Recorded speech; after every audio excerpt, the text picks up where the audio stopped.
What up, good people? What's going on? What's happening? What's Today, happening? as you can see, we got a full house again this week. A couple weeks ago, we talked about women. This week, we're going to talk about men. And of course, we have to have men on the panel. So this week, we're going to talk about, are black men out of order? Is fidelity a myth with today's black man? And black relationships, the solution, not the problem.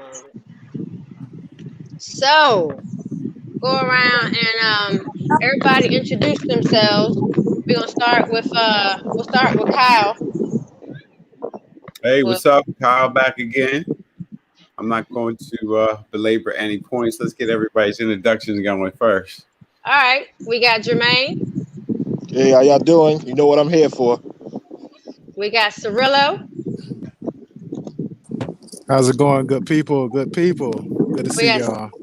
We got CJ. What's going on, folks? What's going on? We got G. Well, there he is. I can't hear anything. You can't hear nothing. Lord have mercy. Technical difficulties, y'all. How did he know he was up if he couldn't hear? You can't hear nothing. Oh, he on a tape delay. I guess he got a delay. I don't know. And then, of course, we got Les. What's up, Les? What's going on? Why you look all studious today? I'm sorry? I said, why you trying to look all studious today? I'm going out to dinner tonight.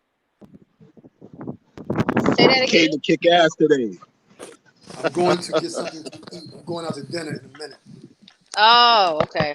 Got you. What's up, Fruvillo? What's good? What's good? Hey, so can I be honest with you? Sure. Yeah, fuck. You don't need to come on the show when you want to. Okay, so Les, you're frozen. We can't hear you, Les. You're frozen. That's because he's trying to be honest. If he won't try to be honest, he wouldn't be frozen. All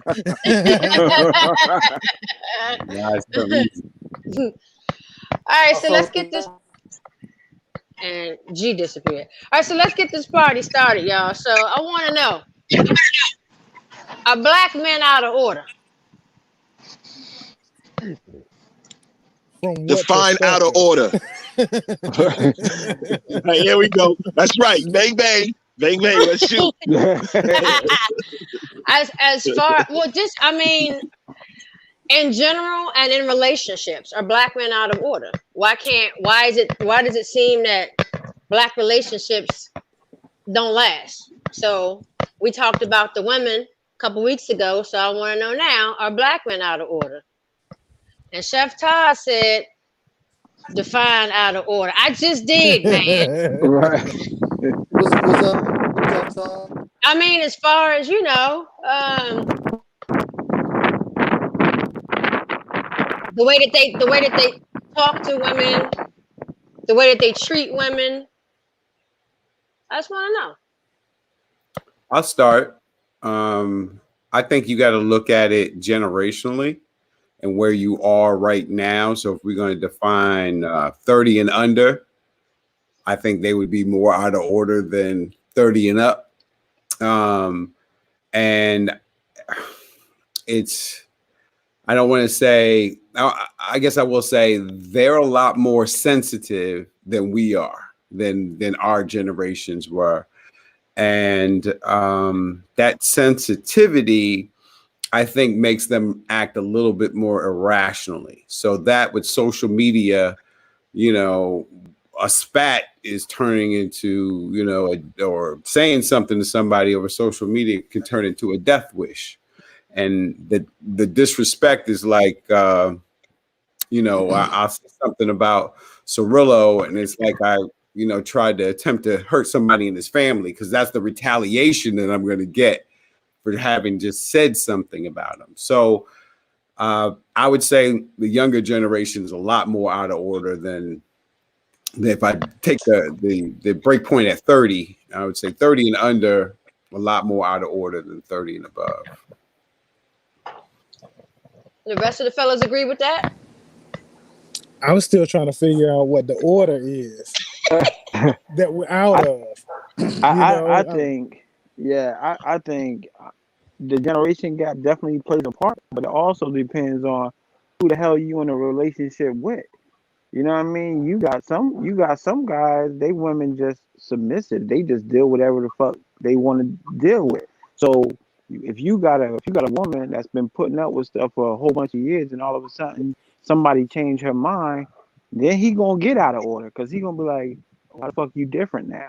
You know what I mean? But then you got the relationships where the man was just always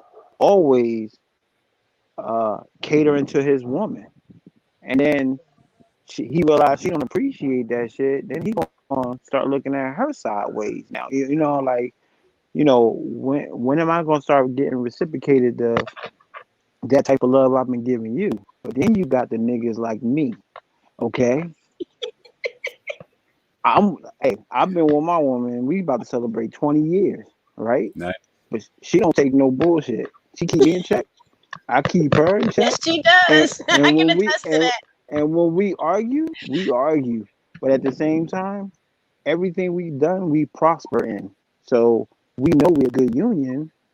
Now, as far as niggas cheating and all that stuff, you know, shit happens. Dudes do that. So I ain't gonna sit here and be like, oh, all black men ain't dogs, blah, blah. You know, look, shit happens. But whether or not y'all move forward from that stuff determines on how strong y'all bond is. You know what I mean? Some people can get past stuff, but some people can't. Now, the out of order part might come with if the person can get past it, and he just go left on them. You know what I mean? But if you got a woman like I got, if you go left, nigga, you better dodge right too, because she's swinging. You feel me? Welcome back, G. Yep. So we're talking about our black men out of order, and Chef Todd says, define out of order. Who defines the order? And men and women got to do two things: what you ask them to do and what you allow them to do. Period. Now, do you all agree with that? Well, before I get into it, I want to go back to, you know, what defines the order and what order we talking about. Let's put it like this: if the black family structure is the key to us moving forward as a community, whether that's home ownership, not raising kids in different households, building an actually family unit, and that family unit helping the community grow. Home ownership is the best way to increase the family's wealth. Are they working towards building a family unit? That's the order. There's still room for error in that, and I definitely go along with what you're saying there. But everybody has a different interpretation. Like, before we can establish one order, you know, like there's a couple of men on this board right now. I'm pretty sure there's some things that we see things eye to eye, and then I'm pretty sure there's some things that we don't see eye to eye. That's a little bit different, and there's other things that we're just totally dysfunctional to each other. So it's important that we do establish a realm, because it's not like you could say one order. You know, this universe isn't about one order. It's a couple of different orders that are efficient and effective. But to get an idea of a realm of the different things that add to having a great relationship, whether it's with your mate, with your family, or whatever, we need to get a better idea of that, because we truly can't quantify, right? We can't quantify amongst all of us, like men as a whole are out of order. There's a group that's out of order, and there's a reason behind them being out of order. It may be because they're not clear on the order. It may be because it may be the person that they with. It may be because they're having a list of bad days. So to pinpoint where we can go with it, we have to have kind of an idea of different things, not just one thing and saying that's it, because then we can find a whole bunch of people that's out of order. I may be deemed out of order. Cirillo might be deemed out of order for even though his relationship has been, it was Cirillo, right? You were saying that, right? That your relationship 20 years, that it's been going well. Some people might look at it and say, well, the way that he's going about it. That was CJ. That was who? Say it again. Yeah. That was CJ. CJ. So CJ, they might say, yeah. So they may say CJ, even though it's effective and it's efficient, they may say, I still don't agree with the way that he's doing it. So we have a real deep discussion to go into. Well, so when I think about it, I think the main event was the main event. I like that. but so I really believe that what's more out of order than anything is the fucking world. I think no, for real, like seriously, I think the world's out of order and we can't find our fucking footing. And every time we feel like we're in a place where we can be who we want to be in the rug keeps getting pulled. We keep getting a black spasm, right? But Cirillo, so take it in the 60s. In the 60s, we were more married, we were more unified, we had less law, we had less abilities living in Jim Crow and what we could do, but we were a tighter unit. And it's not like life was any better then than it is now. Well, we didn't have Facebook back then, and I think when you talk about the connectivity of people, it really changes because you understand that your options are different. Your options are different than the street over, or the block over, or this town. And when you start seeing that people are prospering in other places and things like that, in other relationships and other places with other people, then you start saying, well, hell, why can't I? Right? And it puts you in a different mindset, I believe, in that the goal is not necessarily longevity within a unit. It's can we move forward together? And if we can't move forward together, then maybe I'm out of order because I'm trying to continue to move forward. Or are you out of order because you're deciding that you don't want to move forward anymore? So I think that it's just I think depends on the worldview. And like you said, the 60s, our worldview was completely different than what our worldview is now. Right? We thought we were in this shit by ourselves, and that nobody else in the whole world was dealing with the shit we were dealing with. But now we looking around and we like, well, shit, the struggles of black people are the same struggles as the Palestinians right now, and are the same struggle. Like we see in the world differently. And I think because of that, we kind of figure out, well, what is the order? What is the order? We can't go back to a 60s way of doing things, or we can't go back to that, because once your brain has been expanded beyond to a certain space, it ain't gonna snap back. So I really think we're at a time period in life where it's like, okay, well, what is the world order? What is the order? I don't know. That's just my thoughts. G. So in the context of this discussion here, it's going to be up to you ladies to define what you mean by out of order, just as several individuals have already alluded, because we can talk all day about order in the macro, but I think what we're discussing here is more of a micro nature. So it's going to be up to you guys to establish the context in which you're going to define, us being out of control or in control. So I'm not saying anything until I get that definition of what you guys are really looking for, because I'm confused as hell right now. I ain't saying nothing. But I'll be honest I with you, hear you, even that turns into a problem, because that's kind of, I mean, the term out of order now, with that term being put out there right now, that almost for some people that's triggering. If it within ourselves as men, we should be able to establish the order that, going back to what y'all said, let's go back. There was a time when men used to converse and you couldn't roll your eyes and suck your teeth amongst men. They thought that was funny style, and you would be called out upon it. You know, Exactly. there was times where, but like I said, when it comes into, we just spoke on generational. So some things people accept now. Some people is just like, it's not that serious. They're more, their outlook is more liberal. That's not that bad. It really doesn't impact us like that. When it does, there's some people that say social media doesn't impact us that much. When clearly you can see that it does, on how we view things, that our perspectives become a bit skewed. So I say again, in the context of this discussion, we have to define what we mean by men being out of control, because we can't really quantify it without that definition. As far as, whoever brought the topic up knows what they mean and knows what they're looking for in regards to the question. I, as the audience member, don't know, because I don't know what you mean by out of control. If you ask me, am I out of control? No. But once again, it has to be defined in the context of this discussion. So I would look for the host or someone to be able to define what it is they mean by that. And I haven't heard that yet.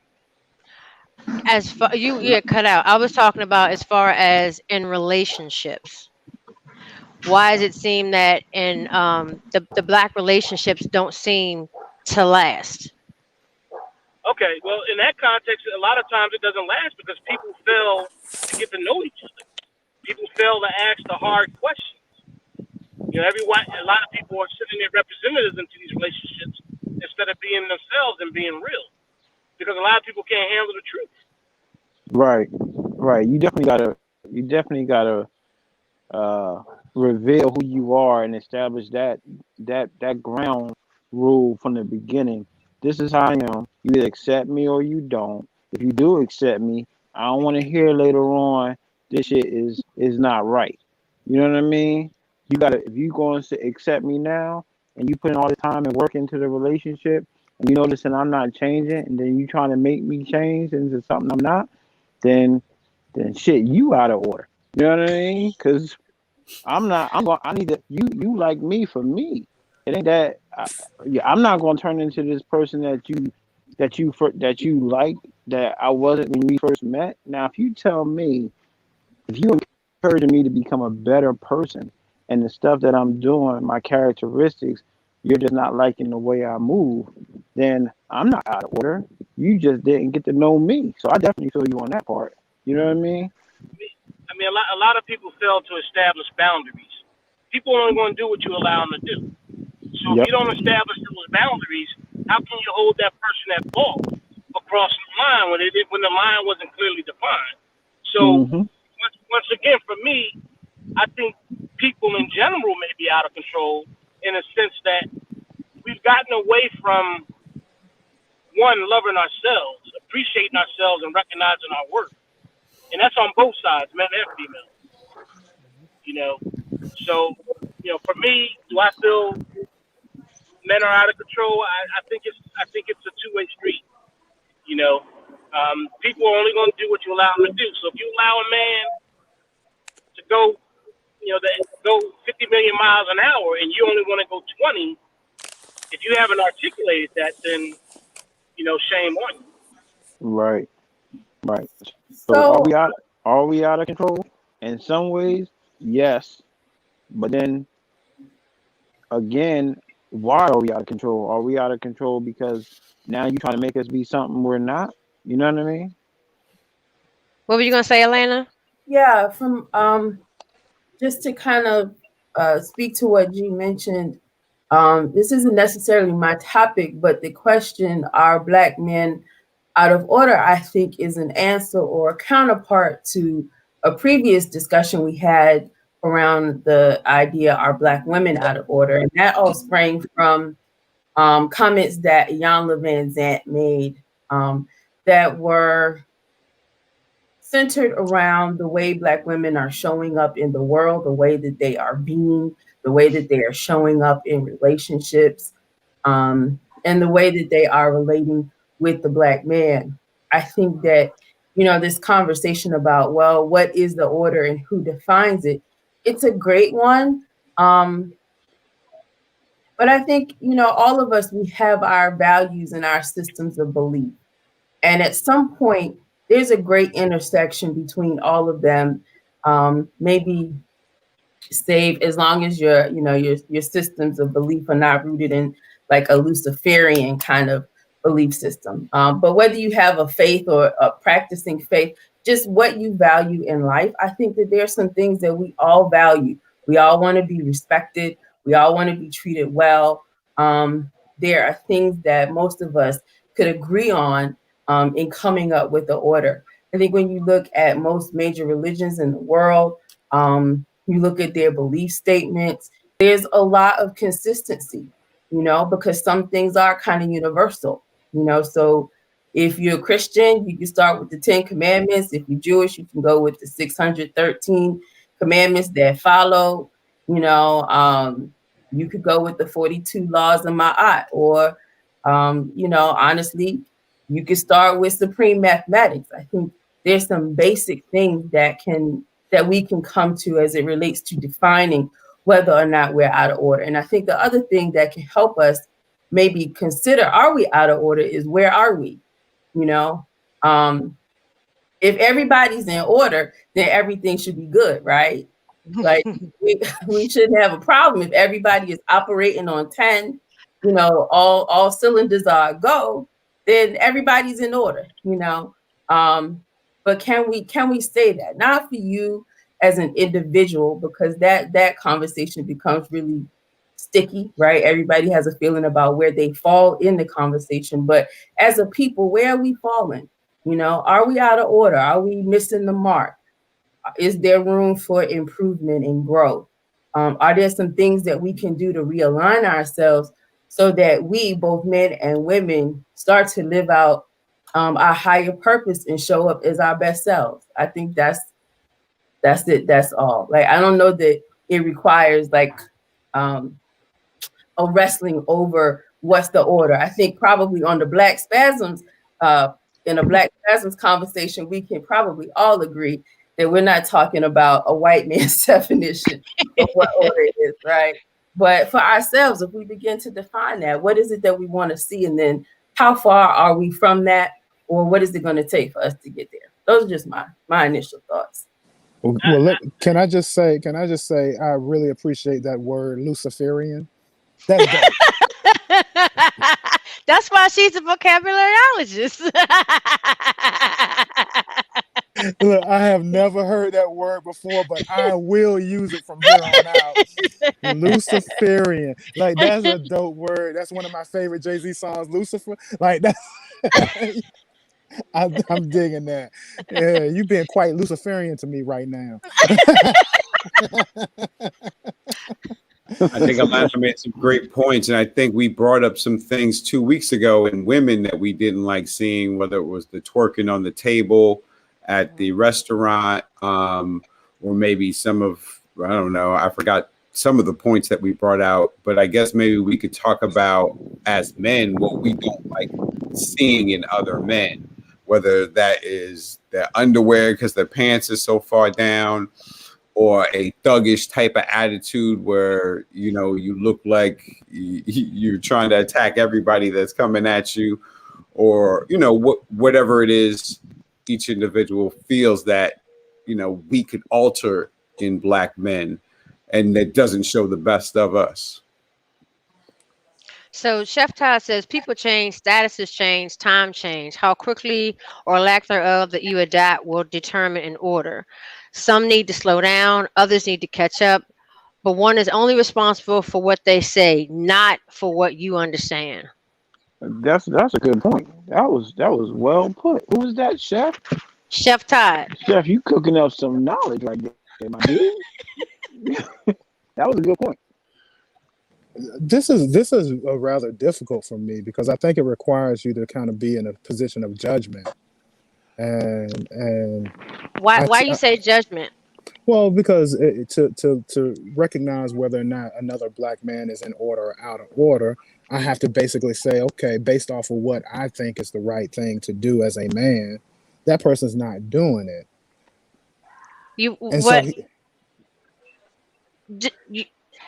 You don't think accountability would be a better word there instead of judgment? well, I don't know. I'm, It may be a better word. in It my may in be. my opinion, Cirillo, to tag along with you, I think putting ourselves in a seat of judgment, you know, um, for another black person, for me to say you shouldn't smoke cigars. You know what I'm saying? I'm putting myself in a place of judgment. Nikki, you came in with accountability, and we can say, from an accountability perspective, Cirillo, you shouldn't smoke. You know what I'm saying? Because it's doing harm to your body. You know, um, I like the topic. I don't like the fact how words have been formulated to say, are we out of order? You know what I mean? Because that's subjective. That's subjective.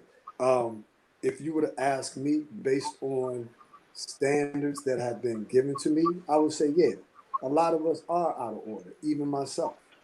However, as I've been, taught the difference between perspective and opinion. So when I start putting my opinion on someone else, then it's of no value. But my perspective is this: if we go back to a philosophy that we subscribe to, be it the 42 laws of Ma'at, which are my favorite. If we do that, then if you're holding your end of the bargain up in terms of following the philosophy, someone can say that you're out of order, but once again, that's subjective. So when we start addressing black men and saying things like you're out of order or you're out of control, um, then we are basically, in my opinion, discriminating and setting people up and placing people in a category so where they can't win. It's subjective. And get into the root of all that, it would be best to go into the subparts of it. Like when Nikki said accountability, then you can start pinpointing exactly, because that's a major cog in the wheel that needs to be in there in order for the wheel to work properly. When you say out of order, we all got different ideas of out of order. You understand? If we want to go straight alpha with it and just say, hey, listen, a man should just be a man. A man should follow his duties, should be responsible, should hold himself accountable, should not be scared to go forward, do what needs to be done when it has to be done. Now we're working towards something. We have to. It comes back to the individual and establishing something within themselves, and then entering into the group, being independent, and then becoming interdependent with as what's going to serve us the best. What's the issues and the problems at hand? Is the communication between the women? Forget everything else that's going on. Forget about even taking in consideration that I went through trauma when I was younger. I had a mother that didn't love me. You understand? I had bad relationships. At the end of the day, I still have a duty. And my duty is to be the best man that I could possibly be at that level and to make the progression at times and to work on that always. Is every man doing that? Like a man could be, men right now, we have great relationships, but we get better every day. A relationship can be great today, and tomorrow it could be shit. So, and I can come across, I'm not busting his butt, to be a good man every day. Now we can go. All right, are you getting better every day? No, I'm not getting better every day. Well, you should be getting better every day. And that's not just situated for a man. That should be any person. Should be looking to get better every day and not resting on their laurels. Now we're established lines in which we can walk. You don't have to put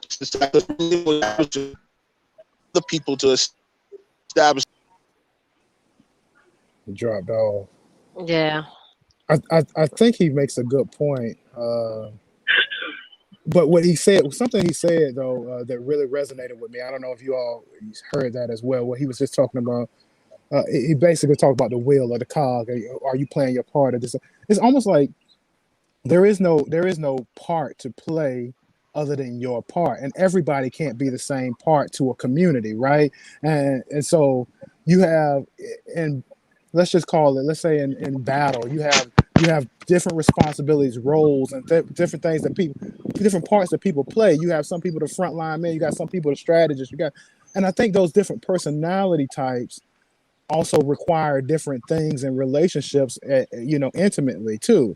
And I think that if they're matched with the right person that understands that this person, yeah, he may not be the chief, but he plays his role, he plays it well, he's really good at it, then Right. that really puts them in a better position of success, because now she's not looking at the chief and saying, well, why can't you be more like him? He's like, she may be looking at him more as like, yo, I know what part you play. And if you didn't play your part, they couldn't do their part. And so now we have a chance for success because it's not a comparison. And I think that kind of goes back to social media a little bit too, whereas you see all these different lifestyles and these different ways that people are playing out their lives. And that now that's this comparison, like, oh, this person bought me this 5 carat ring, and we're engaged and we're in a loving relationship, this, that, and the other. And if you ain't got the kind of job, you ain't got the kind of money to be buying a 5 carat ring, but you do your job the best you can, and all you can afford is a 1/4 carat. Well, first of all, if you can only afford a 1/4 carat, you probably shouldn't get married at that point right there. But my point is, like, no, listen, the wealth doesn't define whether or not you are being the man that you can be, or if you're in order or out of order. And I think that may be what skewed more than anything and hurt relationships, is that the people are trying to play out of their positions. Maybe I don't know. That might be part of it. And then consequently they're out of position in the community, and then they're out of position in their relationship as well. And I feel Don't like focus moving. with social media though, I mean, to me, social media outside of business, for me, is basically shits and giggles. Like, I don't take anything on there seriously, and I think a lot of people, that's like their fantasy world. They go on there boasting about this, that, and the other, when really in reality their life is in shambles. They have this persona that everything is great. Like, I've known couples who are on the verge of divorce, but on social media everything is, oh, we're so in love and this, that, and the other. Like, who are you trying to impress? You know what I'm saying? And for what? That's the part that I just don't get. I don't understand. So if anybody is basing, their relationship based off of somebody's relationship on social media, that's out of order in and of itself. That's just my 2 cents on that. Right. It, So I it can mean, it can go down to nature versus nurture. mhm. Speaking back on your topic, if a man is raised a certain way, he could be raised to be the ideal husband. He could go to work, be good to his woman, blah blah blah blah blah. But if in his nature, regardless of what he's been taught, in his nature, he has a desire to do certain things or move a certain way, a lot of things that have been taught, his desire is going to override that. And now he might be perceived as out of order or whatever. But the bottom line comes down to personal accountability and what that person wants to be and what they want to do. Now, whether or not the significant other accepts that is going to determine the outcome of the relationship. You got a lot of men out here who bust their ass for their women and do everything under the sun for them, and they don't feel like they're doing enough. Then you got a lot of men out here who just do the bare minimum, and a woman is okay with that, but somebody looking from the outside is like, yo, you got a good woman, why you treating her like shit? And it goes back to what y'all said. Oh, well, she accepts it. You know what I mean? So But doesn't know, that kind of go back to what G was saying about people knowing their worth, though, knowing what you deserve? knowing your worth is one thing, but whether or not you make people know your worth or put it out there that you know your worth is another thing. So That's somebody might be saying, communication, yeah, communication. boundaries. A lot of people ain't talking.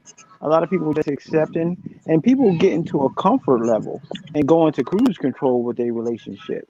So even if stuff is going awry, you never hear about it because they just accept the way things are because they comfortable. Whether it's good or bad, people get comfortable and nothing never changes. You know what I mean? So I look at I look at I look at black men. Since we're talking about black men have been has been groomed at a certain generation level to do certain things, and then regardless of what's going on around them, they still got that same mentality of I'm supposed to do X, Y, and Z, or I can get away with X, Y, and Z.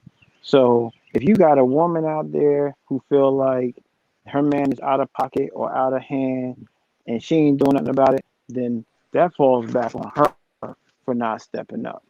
You know what I mean? It goes When you say back to step up, when you say step up, you mean as far as conversation wise and letting him it, know?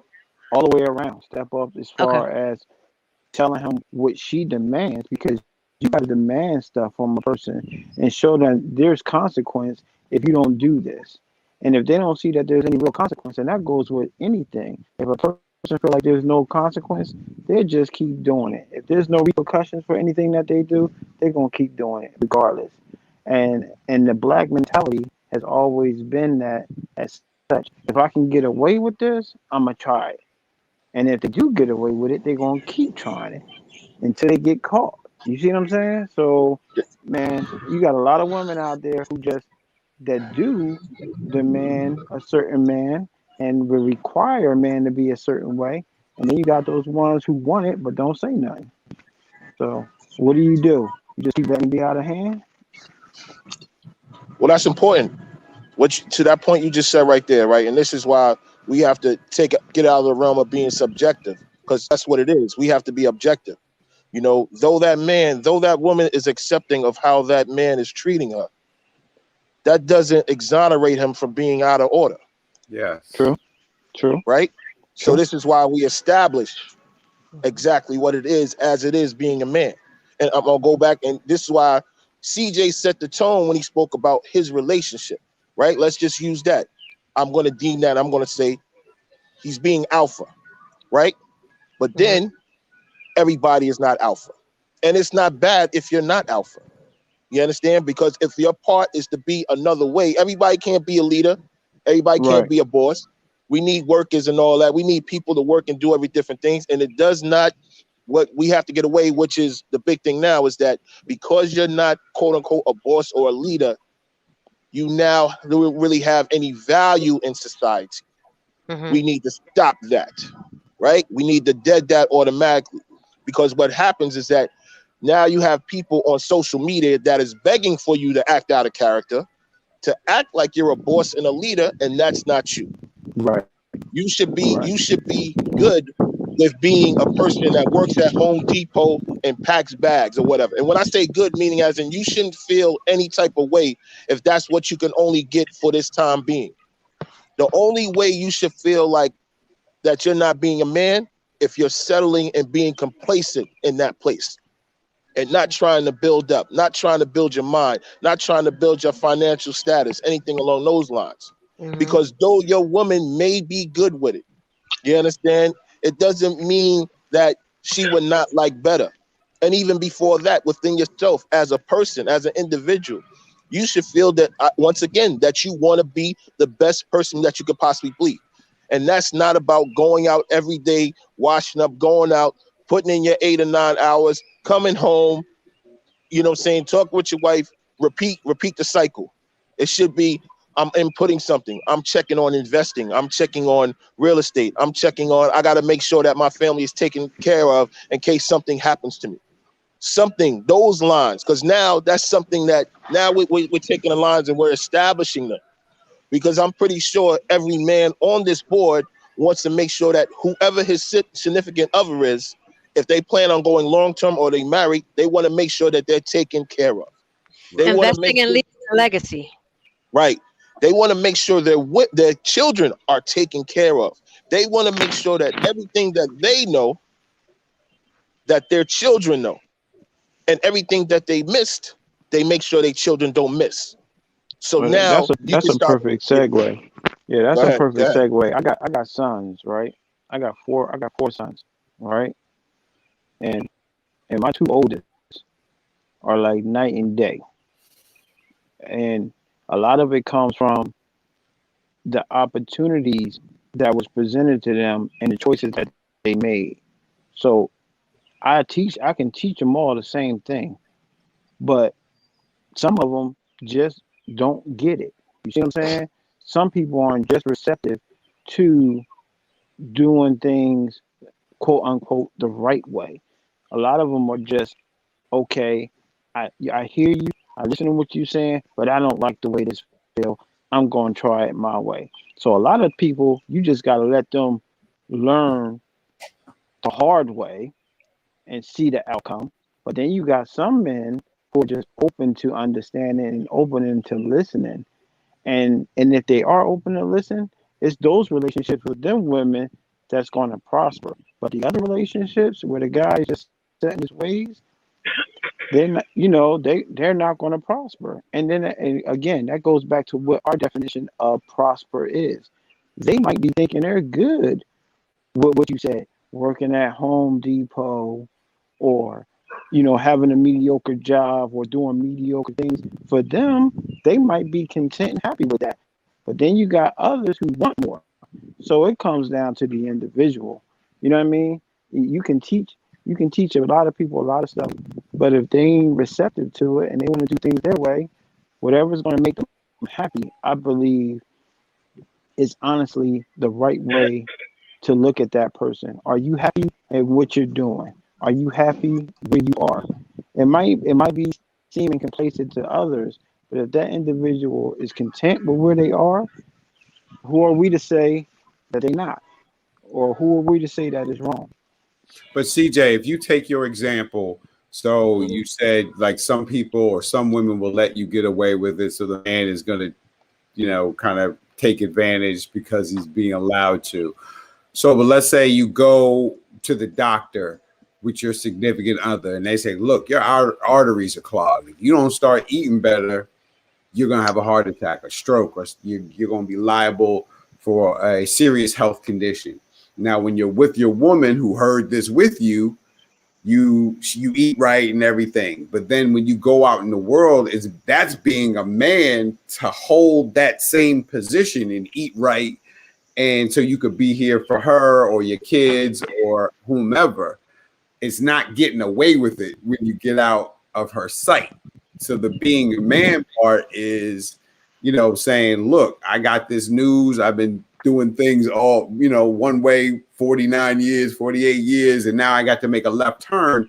It's saying whether my wife's significant other is around me, I would have taken it upon myself to treat myself better so I could be here for her, my children, or whatever. Not necessarily getting away with it just because she's not looking. But That's that's called character. That's That's I hit character. it. You know what I Yeah, mean? there we Yeah, go. that's character. So if your character is to be that way and to be, shisty and doing things sneaky, that's your character, that's your integrity, that's how you approach it. I have this saying, right? I trust you to be you. So anything that you do outside of that, I'm not surprised because I know who you are. You know what I mean? So I'm not shocked by anybody because I'm not going to set myself up with the illusion that you're something other than what you are. I'm going to base it on what you show me. And if you show me this and then I notice that you're doing stuff in the dark, then hey, I know who you are now. I trust you to be you. And a lot of people, even though I trust them to be them, I have to make the personal decision whether or not I'm gonna be associated with that individual. And if that person don't care enough about themselves to change for themselves, let alone their family, but themselves, then they don't care anyway. You see what I'm saying? Mhm. So That makes we sense. get to a certain age in life where we are set in our ways, and it'd be hard to change that individual. You got to catch people. Kids are sponges. You got to catch them at an early age and hope that they're listening to what you're saying. And when they grow up, you got to hope that everything you instilled in them comes to fruition. And if it doesn't, I'm not shocked. I'm trusting you to be you. So somebody come to me and say, "Oh, such and such just robbed the bank down the street, killed 5 people." Oh, you shocked about that? You know what I mean? Oh yeah, I would have never thought that. Hey, I know humans. Nothing surprises me. You know what I mean? I don't go through life thinking that anybody is exempt from doing anything. So I'm never shocked at anything I see on the news or anything I see about relationships. And I take social media, like Nick said, I take it on face value. I don't believe nothing on there. But when it comes to relationships, man, it's hard to really say that anybody is out of line because you never know who they really are. So I'll never be disappointed because I always trust people to be who they are. Um, I think you make. I'm sorry. Go no, go ahead, Nick. ahead, Cirilla. Go ahead, So Cirilla. I think I was just sitting here listening to everybody, and I think what we've actually established what the order is. Mm. Uh, Hmm. because the reality is that as a man in any circumstance, I don't care what level of man you are, what position you hold, what the object of being a man is to be a progressive person, to move forward through life, to set examples, to to be able to be proud of your family, take care of your family. To like these are the things that are expected. Everybody said it in a roundabout way, like no, you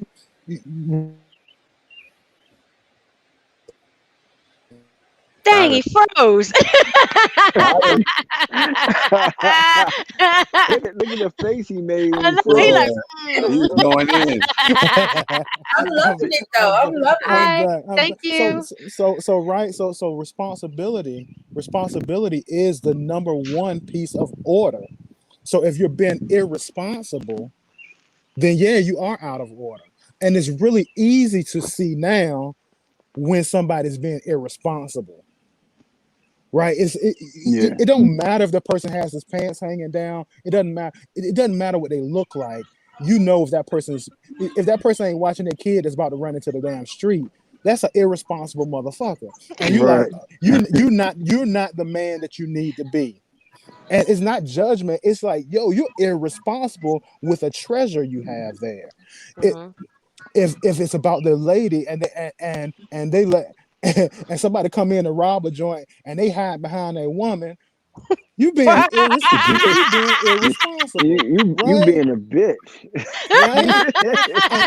And so collectively, all men in the world could agree, you out of order, cat. Like you way out of order. So I think it's some certain things that are kind of sitting there, like responsibility, forward moving.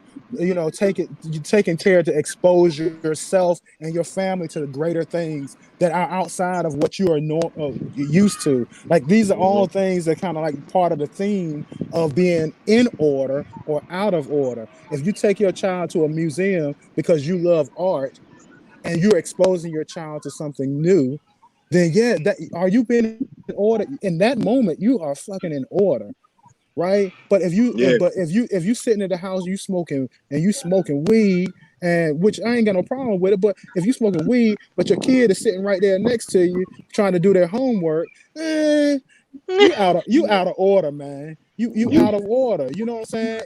If you sitting in the car and your girl outside and she pumping gas and your ass just sitting there playing Candy Crush, you out of order. You out Candy. of order, Wow.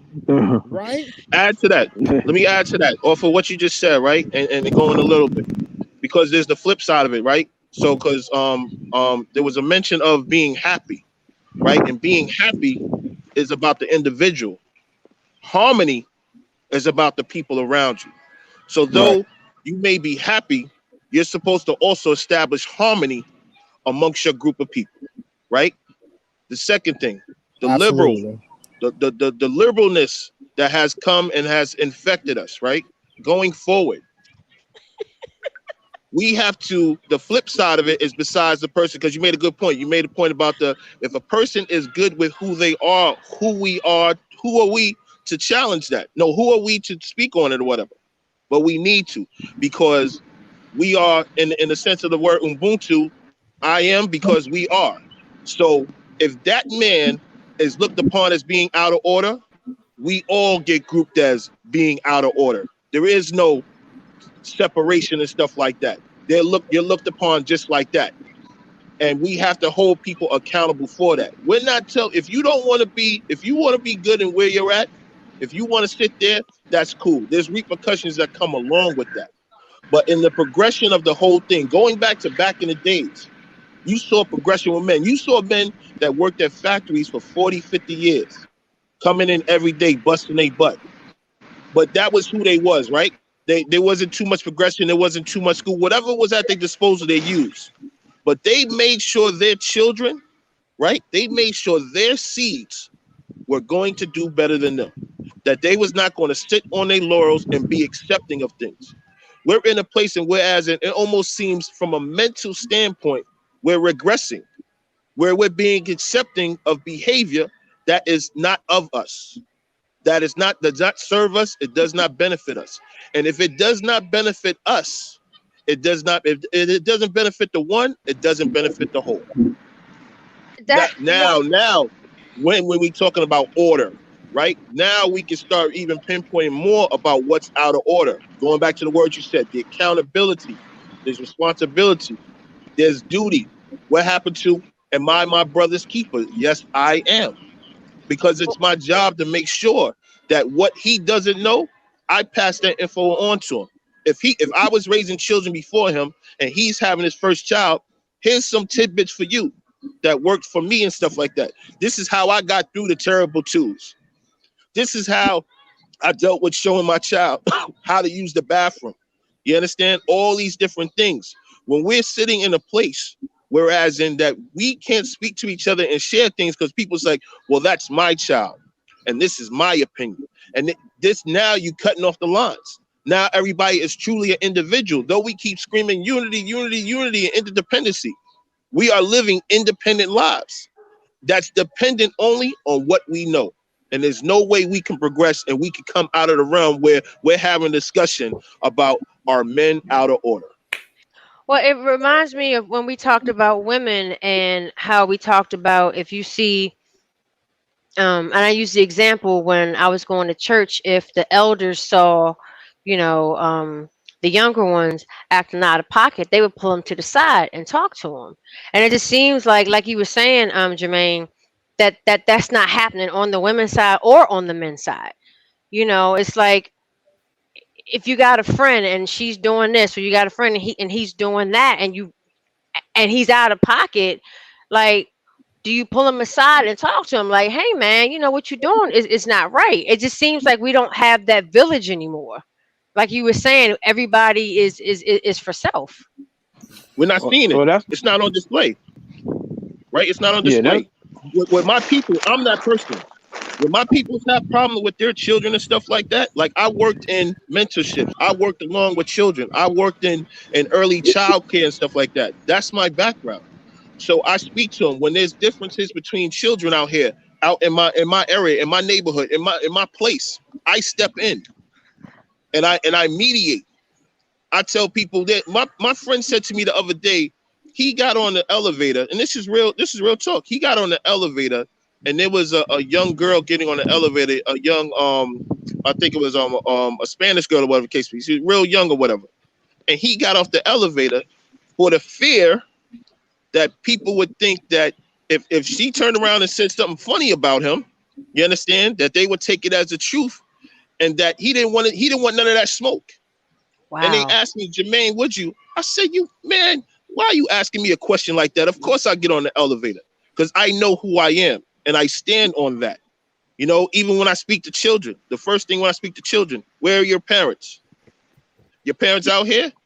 Tell your parents I want to see them and have a conversation with them. You understand? Because I want to speak to them with you present. If in my eyes, I understand the different things that we did back in the days, even now, that established order. So I follow through with it, and I fight every day not to fall back and do things that's not out of order. So I'm reminding myself I'm already on it, and I'm reminding the people around me, because at the end of the day, it doesn't matter if I'm doing it. If they're not doing it, it's not right.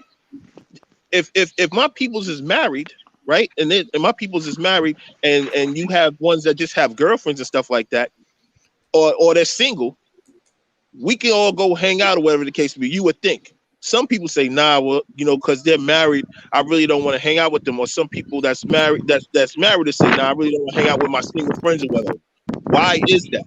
You understand? Is it because of at home that your woman would? Why would your woman think that? If you are a man of honor and integrity, you should have no problem hanging out and doing whatever, conversing and being around people. When people start thinking like that, that's out of order. Why are you thinking like that? That's not a man. If you're not going to go out and do anything funny, you should be able to stand on that.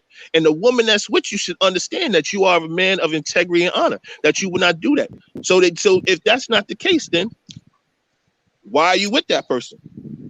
So establishing the lines of it. Yeah, go ahead. Jermaine, would you say with the children and the young adolescent males that you come across, gang participation? I mean, it seems like if there's a glaring spot where we could be deemed as black men, young black men out of order, is gang participation. Yeah.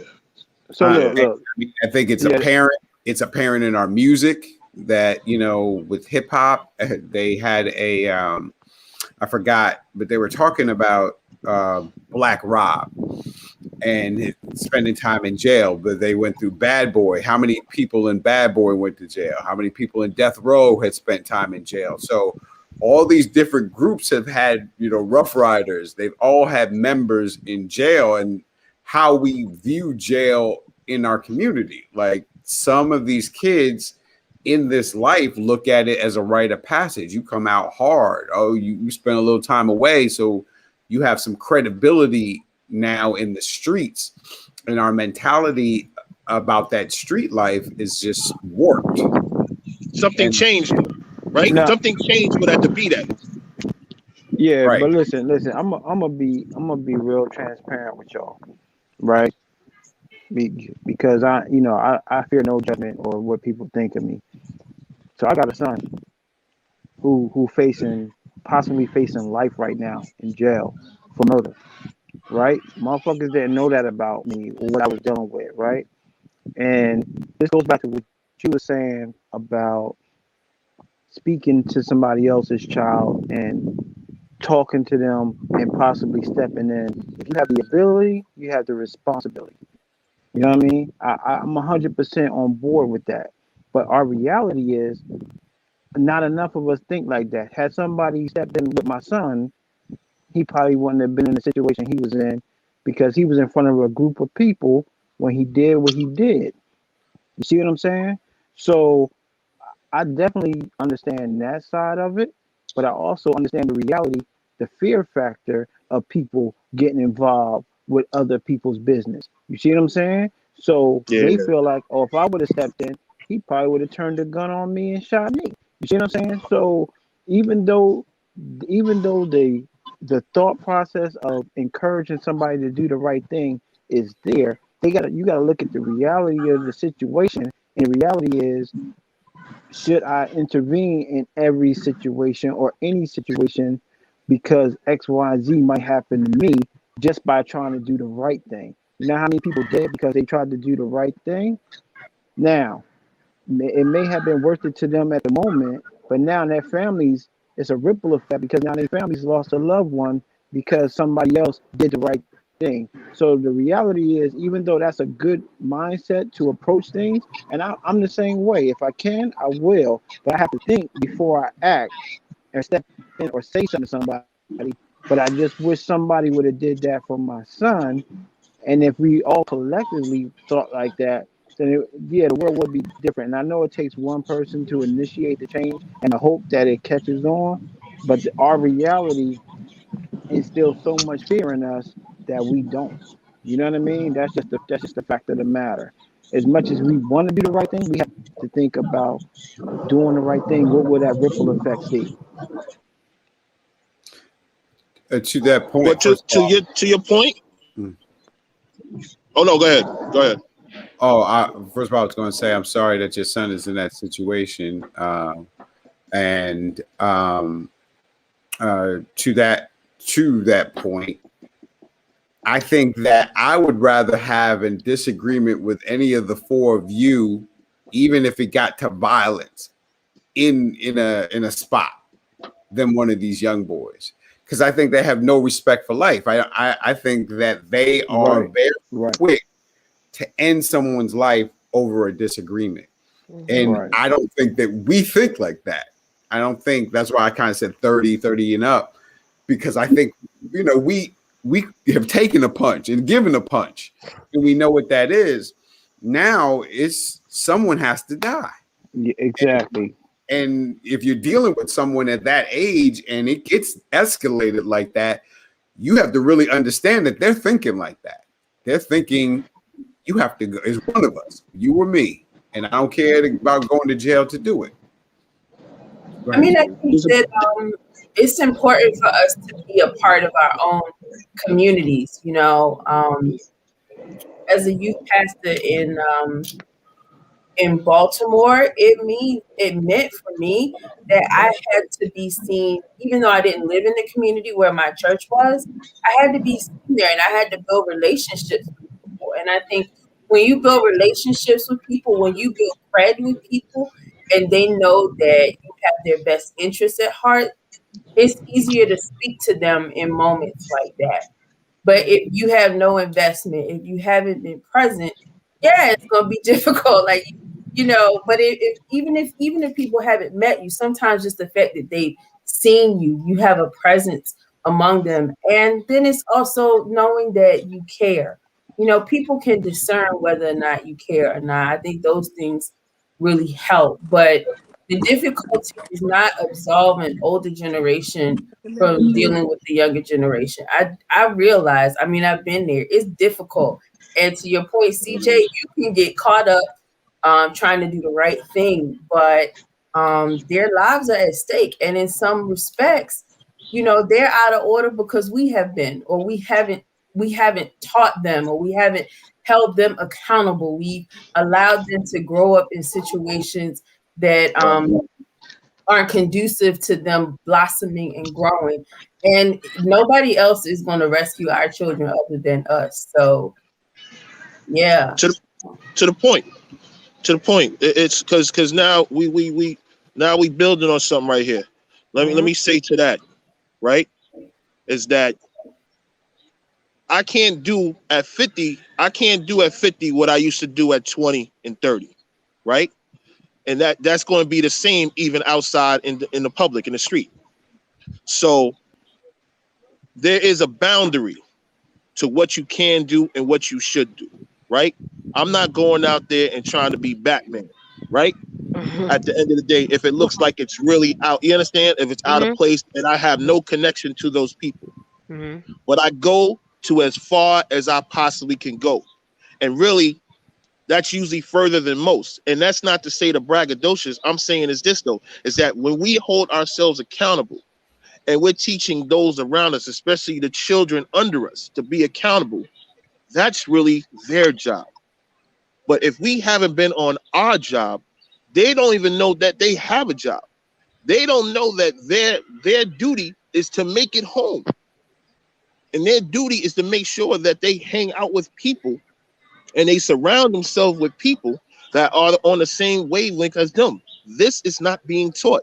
It's being said, but it's not being taught. And when I'm saying taught, I'm going to give you a prime example in which that I used to talk to a lot of parents about, especially the men. I say, your child goes to school every day. They are being taught for at least 7 hours a day, right? 7 hours a day for about, what is that, about 10 months out of the year, really 8 months if you take away the vacations all set. That's them being taught, right? They're going through that for 12 years of their life. comparatively, as parents, you are a drop in the ocean compared to the time that you are putting towards teaching your children.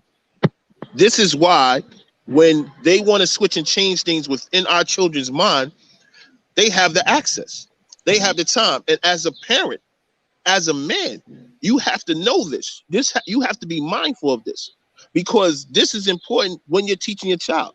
Just you telling them 4 times, 5 times, yo, I told you this once before. Yeah, but you told them, but you're not teaching them. Yeah.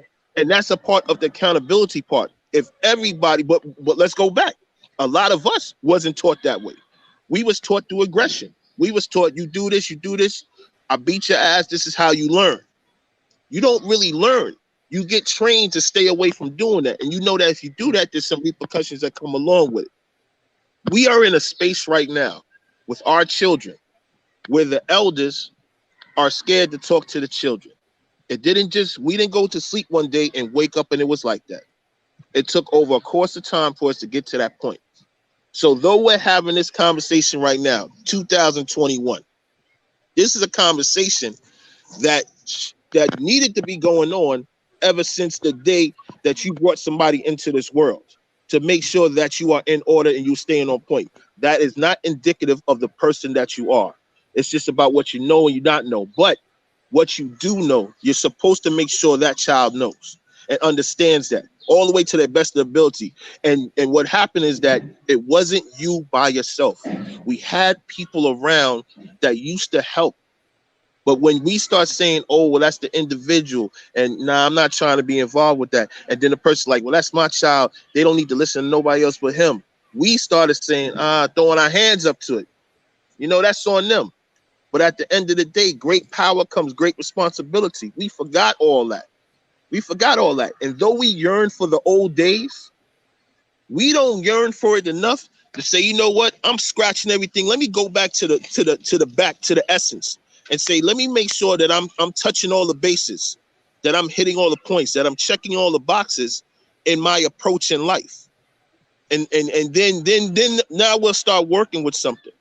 But until then, we can still, what our job as we're in our 40s and our 50s, we can plant the seeds. I'm not, like I said, I'm not telling anybody to go out there and be Superman or anything.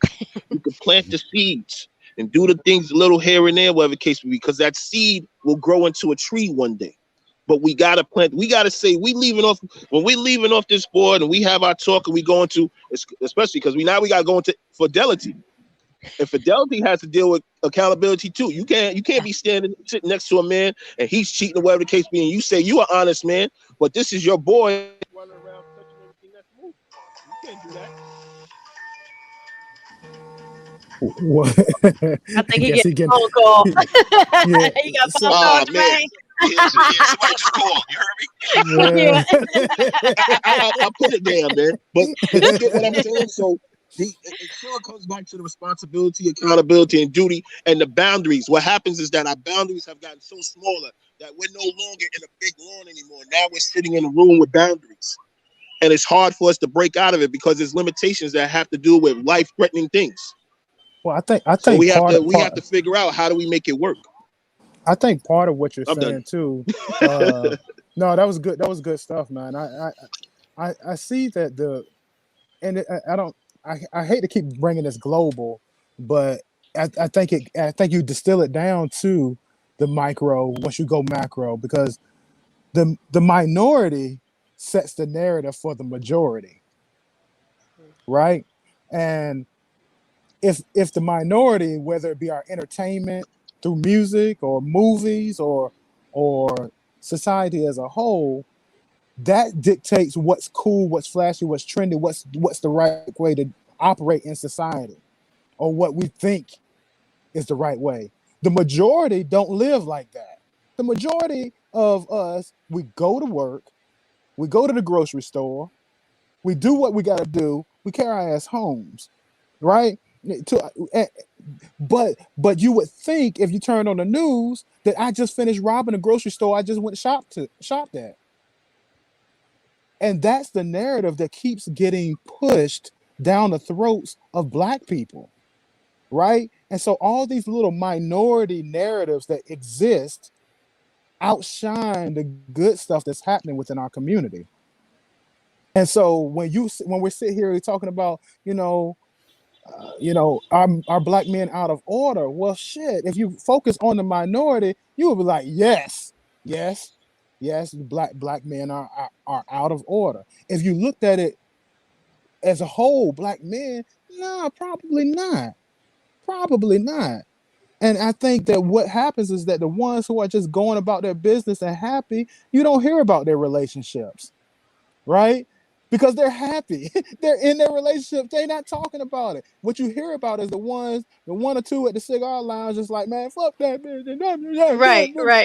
Right. news sells. Yeah. So Mhm. that becomes the new narrative to somebody sitting around like, yeah, everybody dealing with this. No, it was 6 people sitting there. You had one person that was wilding, but that person was the loudest.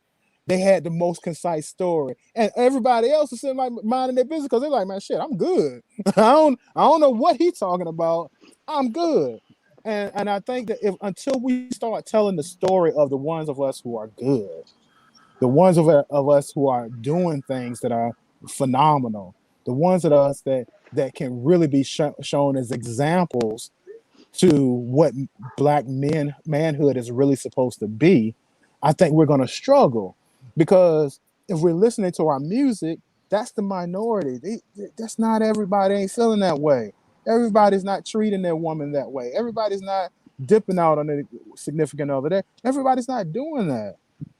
If you look at the news, like everybody's not trying to get a fake $20 bill passed as a real one, and everybody's not putting themselves in confrontations constantly. Not saying that we all can't be subjected to that shit because we're black. We know that. But what I'm really saying is, where are our stories? Where are our significant? Make sure that joke ain't coming to get me. but right, where are the great stories? Where are the stories about Jermaine? Where are the stories about CJ? Where are the stories about Les? Where are the stories about Kyle? Where are those stories being told in a way that the people around can say, you know what? It's some fucked up black men out here, but there are way more great black men out here. Yep. And not in a comparative way, but we all can be sitting in a room together, and it be women all around, and not saying, oh, why can't Kyle be more like CJ? Why can't Cirillo be more like Les? It ain't about that. It's like every man just kind of being his own person and the best, right? And then that being amplified to a point where it can serve as an example. I think when we step into our rightful places, we don't worry about relationships. That's going to work itself out. It's only when we're not being who we need to be, that relationships become an issue. And so out of order is not being who you're supposed to be, in my opinion. What's up, Todd? Jeff, And so you must be getting it wrong. is not being who you're supposed to be, in my Oh, opinion. you got stop watching it.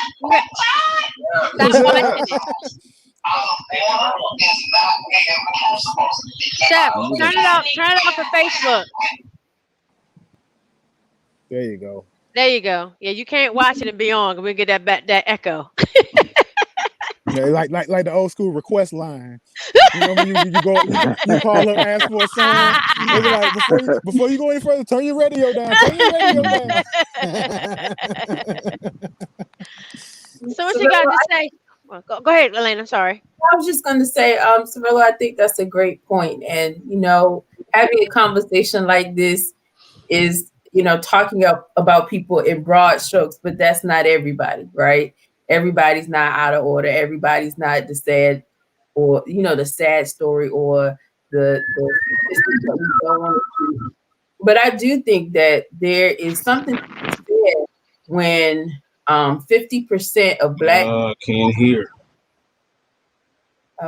When 50% of black people have never been married, and you compare that to 34% of other Americans. So I just wonder, is marriage and Yeah, I family didn't know that number. right? That's a crazy And I'm statistic not right saying there. that marriage is Can you directly hear me? correlated to people being out of order, but it does make me Can wonder, like, anybody hear me? Yes, we can hear you, Chef. You're on the show. Well, he can't hear You us. can hear That's why. himself. Can I hear you? Can y'all hear me now? Yes, can you There you hear go. us? Yeah, I can hear y'all now. What's going on, everyone? Okay, nothing. Sorry, sorry, Lana. Go ahead, finish what you were saying. no, that was it. You know, I just wanted to throw that statistic out there, not saying that marriage is a correlation between any of us being in order, but it is an interesting statistic. And I'll add this in the conversation about Black men being out of order. I think it's also important to consider how many Black men are out of place because they're in prison.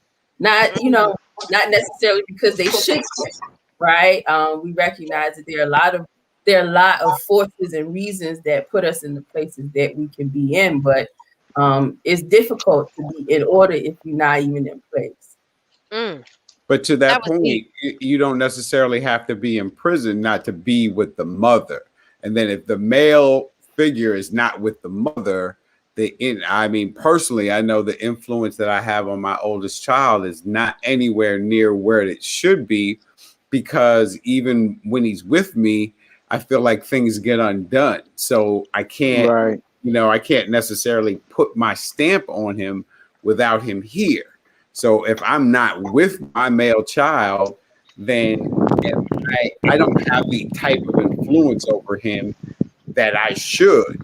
And so if you extrapolate that out to how many male children that are being raised by women and don't really have the male influence, even if they're in their life, just because it's such a small point of time, of course they're not going to understand the steps of being a man, because they don't even have the direct example that's given to them on a daily.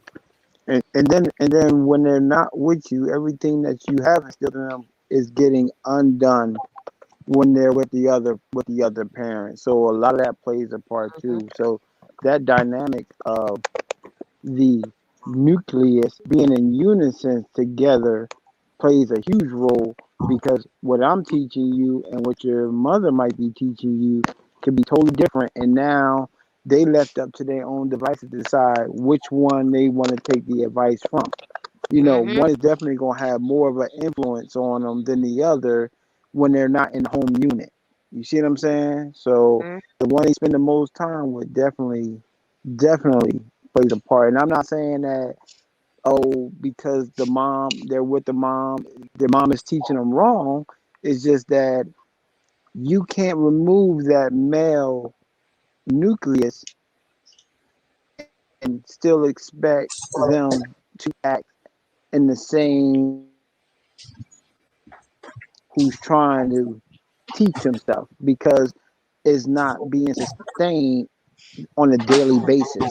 You know what I mean? So you got people who just hear it here and there, and then you trying to ingrain it, but they're not spending enough time with you for it to really seep in, or for them to see you and have you lead by example, and that way it just really seeks into their system. So that's another thing that we faced. Well, You know what I CJ, mean? So I got a that's question.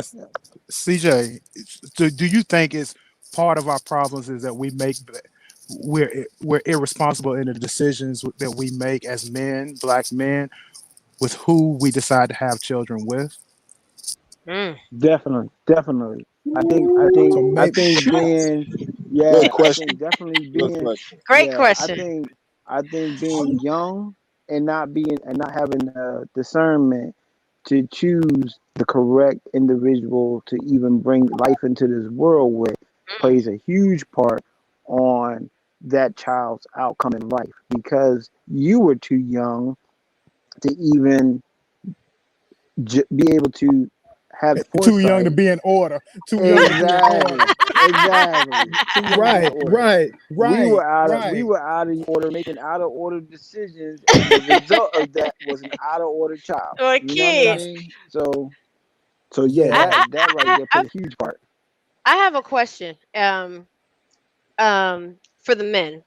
So if you have a child, if you have a son, and rather if you're together or apart, but both parents are still in the picture, whose job is it to show the son how to be a man? I mean, not how to be a man, but how to treat a woman. It's the Is it? man's job. It's the man's job. Period. It's the man's job. Listen, this is probably going to be a bit of a stretch for me because I got 5 daughters and I ain't got a son. So, Well, this is good. It's a but different still, aspect because everybody over the here thing got about it boys. is this: whether you with your son or you not with your son, in my opinion, that dude is gonna see something. That man child is gonna see something, regardless of how much time you spend with him or not. If you don't see it, if he doesn't see you, then he's getting it from somewhere else, probably some other man, or he sees it from a whole bunch of other women, which means he's not getting the proper direction. He's not getting the proper tutelage. He's not getting the proper tutoring, mentoring, and coaching. All right, tutoring, show him tell him what needs to happen. Mentoring, show him what needs to happen, and coaching, reinforce what needs to happen. You see what I'm saying? And the best way you learn how to do something is to do it, right? So, or pretty much, if you got a problem with your plumbing, you don't go call an electrician, right? You call you call a plumber. Why? Because he knows what the hell he's talking about. He knows what to do it. So you can't really. I'm not saying that a woman can't teach a man how to be a man, but who gonna teach a man how to be a man better than a man? Because it's a man who does man shit. That's how it is. And the problem is we got too little of that. We got all the single parent families. You got the woman playing dual roles, playing the man and the woman and the provider and everything else. And we got all that stuff, and that's a whole nother topic. But I mean, who's gonna be better to teach a man than a man? That just is what it is. You see what I'm saying? I rely heavily on my wife when I know my daughters go into a realm that I'm not about to go into. You know what I'm saying? I got to rely heavily on her because you know what? It'll be more well received coming from her than it will me. Now I'm going to always back up what she said, reinforce what she said, and support what she says because that's just teamwork right there. You know what I'm saying?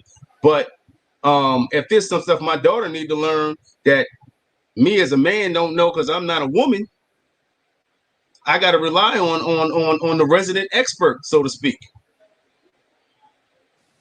You make a good point, and as a man who was raised by a single mother, I see the flaws in myself personally, and how it allowed me to make certain mistakes in areas that I would not have had I been raised with a man present.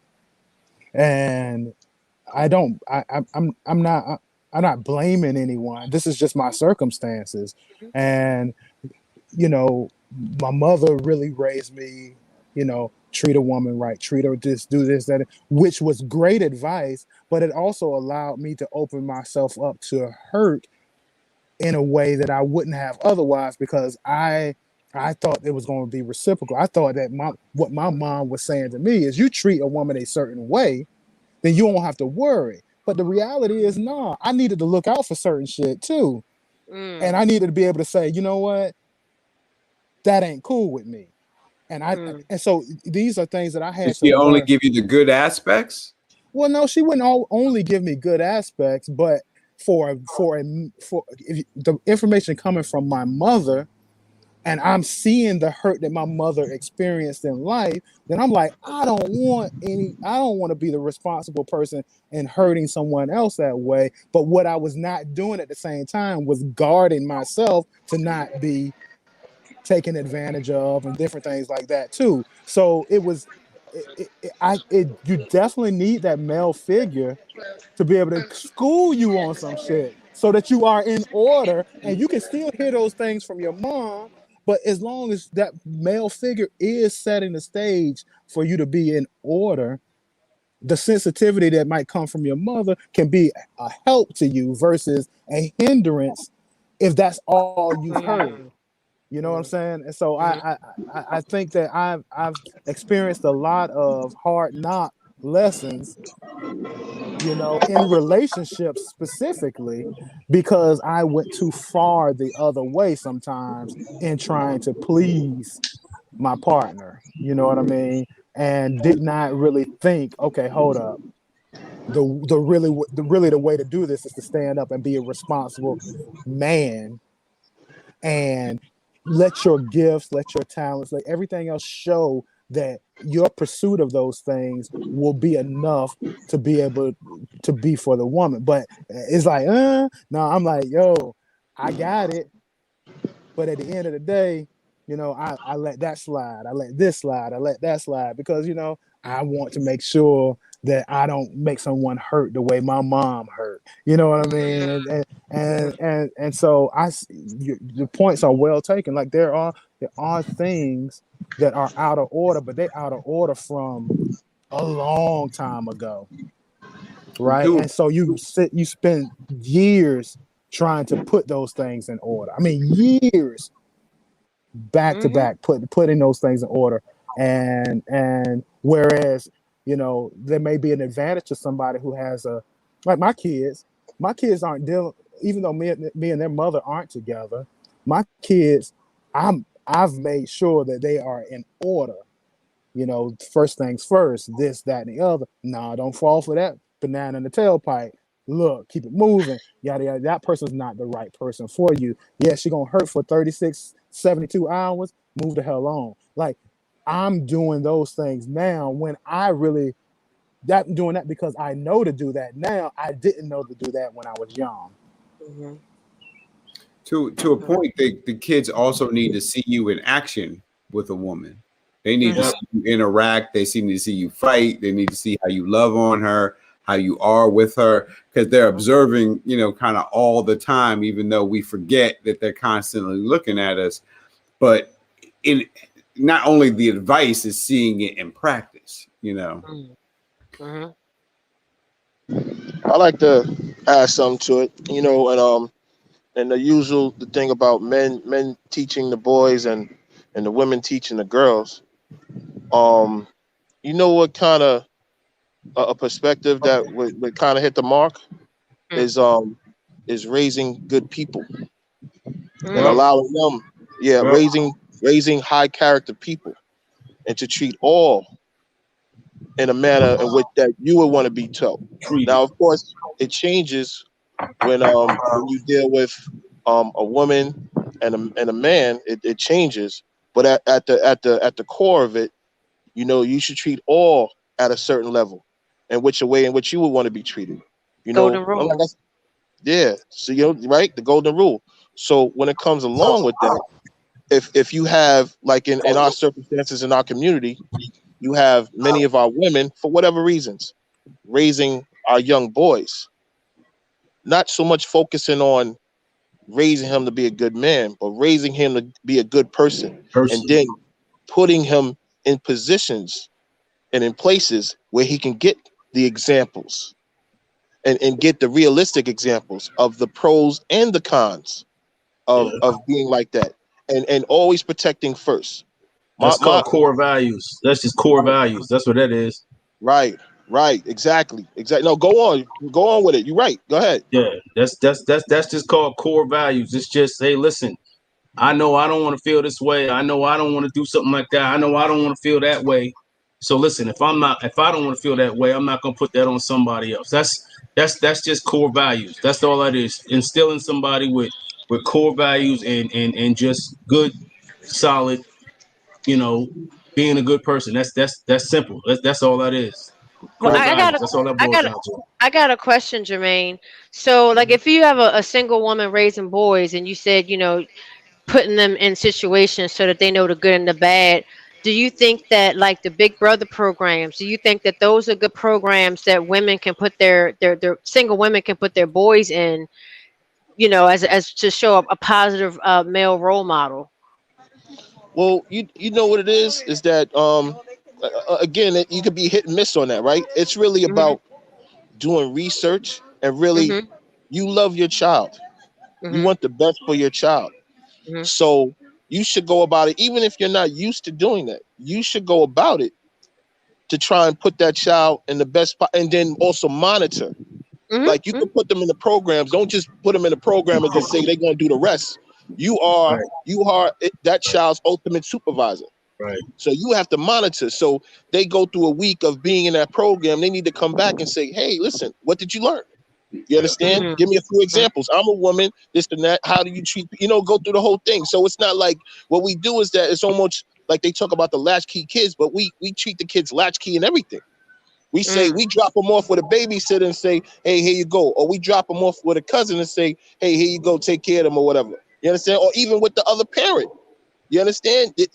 And before you know it, if something goes wrong, or just say the child doesn't really understand and just was upset over something.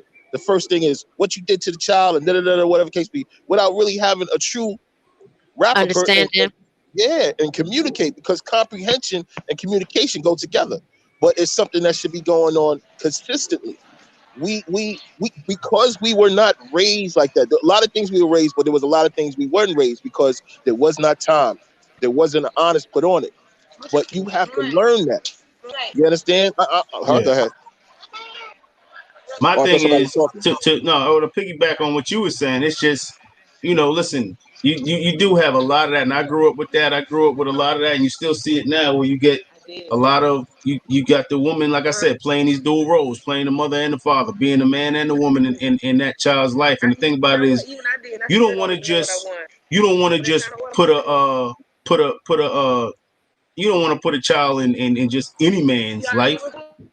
You need to make sure, like he said, do the research. You know what I'm saying? Hey, maybe he's showing some good stuff. Maybe he does have some good information or some good stuff to put out.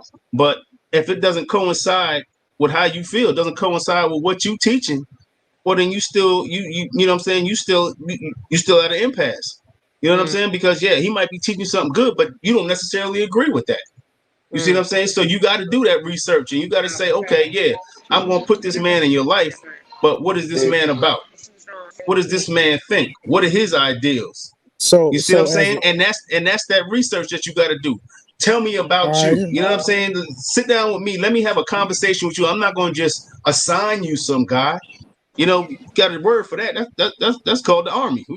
We assign you to a unit. You know what I'm saying? Hey, let me just assign you to a unit. You do what the unit do. You know what I'm saying? That's not we don't do that here. So you got to put somebody in that child's life that you say, hey, not only do I want him to instill some good values and some good common sense and some good whatever. I want him to instill that in my son, but also I want to know that he on the same page, and I need to know that I don't have to go reprogram my son every single time he come home. I got to reprogram my kid every single time he comes home, because yeah, he taught you this, and that might be cool, but nah, there might be a better way, or there might be a different way that I'm thinking of that. Because now you're doing dual work and you're shooting yourself in the foot. So what is the basic?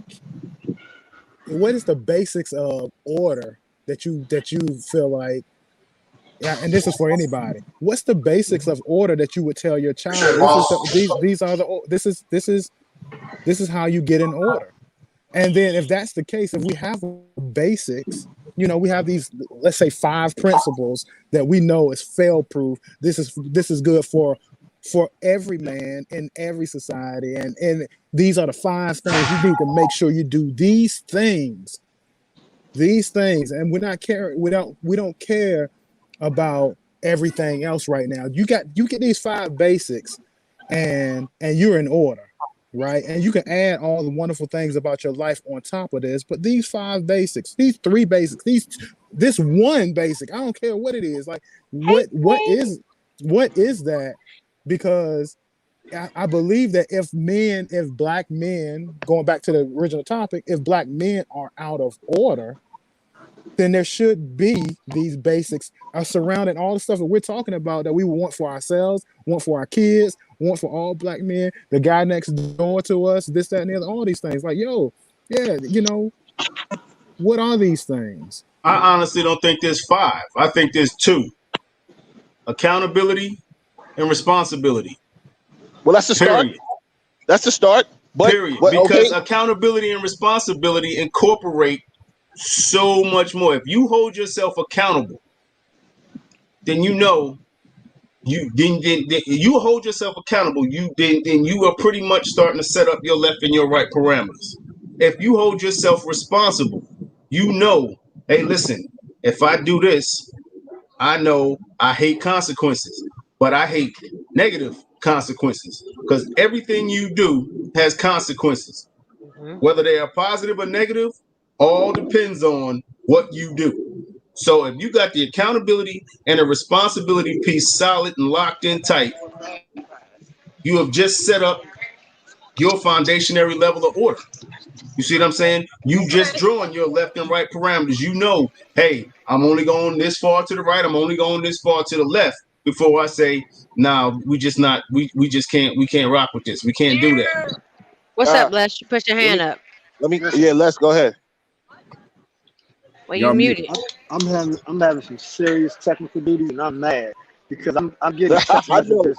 I'm getting text messages basically saying that the flow on here is good, it's a great panel, and I'm missing out on it. I don't know when my phone is gonna go out. Chef Todd, I'm gonna give you a shout out. It's good seeing your face. You know what I'm saying? Yeah. But look, hopefully you'll come back. I'm sorry, it's keep going in and out, and I'm mad. We gonna have. Can y'all repeat everything that you just said verbatim in order? It's called replay. Press rewind, man. Press rewind. I'm gonna rewatch this tonight, right? But look, I'm gonna go ahead and chill out because it's killing me. But Nikki, you put on a hell of a show today.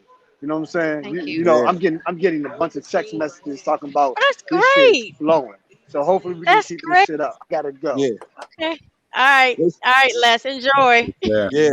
CJ, real quick, Nick. CJ, I wanted to add one thing. The 2 thing does cover it. What needs to be in the middle of that? Integrity. We need integrity. Yep. Because integrity kind of keeps the rudders strong and straight.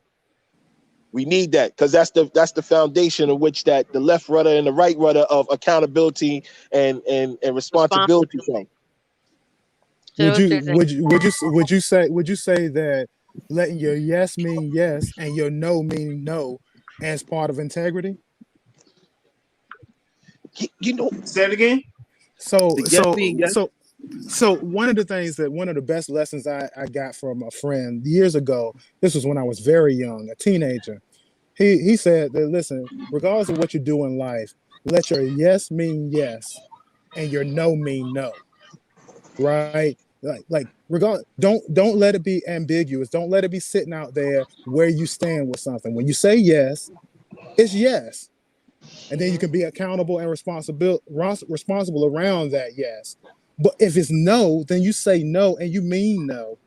And you can be accountable and responsible around no.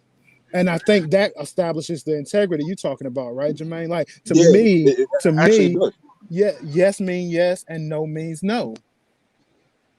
Yeah, but there's always a gray area, and that's my problem. There's always a gray area, and learning how to navigate the gray area is probably one of the best skills you can have in life. Learning how to navigate the gray area, because listen, you can have a solid no on something, and if you just saying no, and that thing could turn out to be, you know, something. But you got to understand also that with that gray area comes a whole lot more research. You have to be like, okay, yeah, I said no to it, but then you got to look at it. You got to be able to look at it. You got to be able to be positive about it. You got to be able to have an open mind about what you say, what you do, and you got to be able to you have to be able to have solid adaptation skills, because once you get into that gray area and something, and you got a hard no, and you find out new information, or you find out information after you've done your research, after you said your no,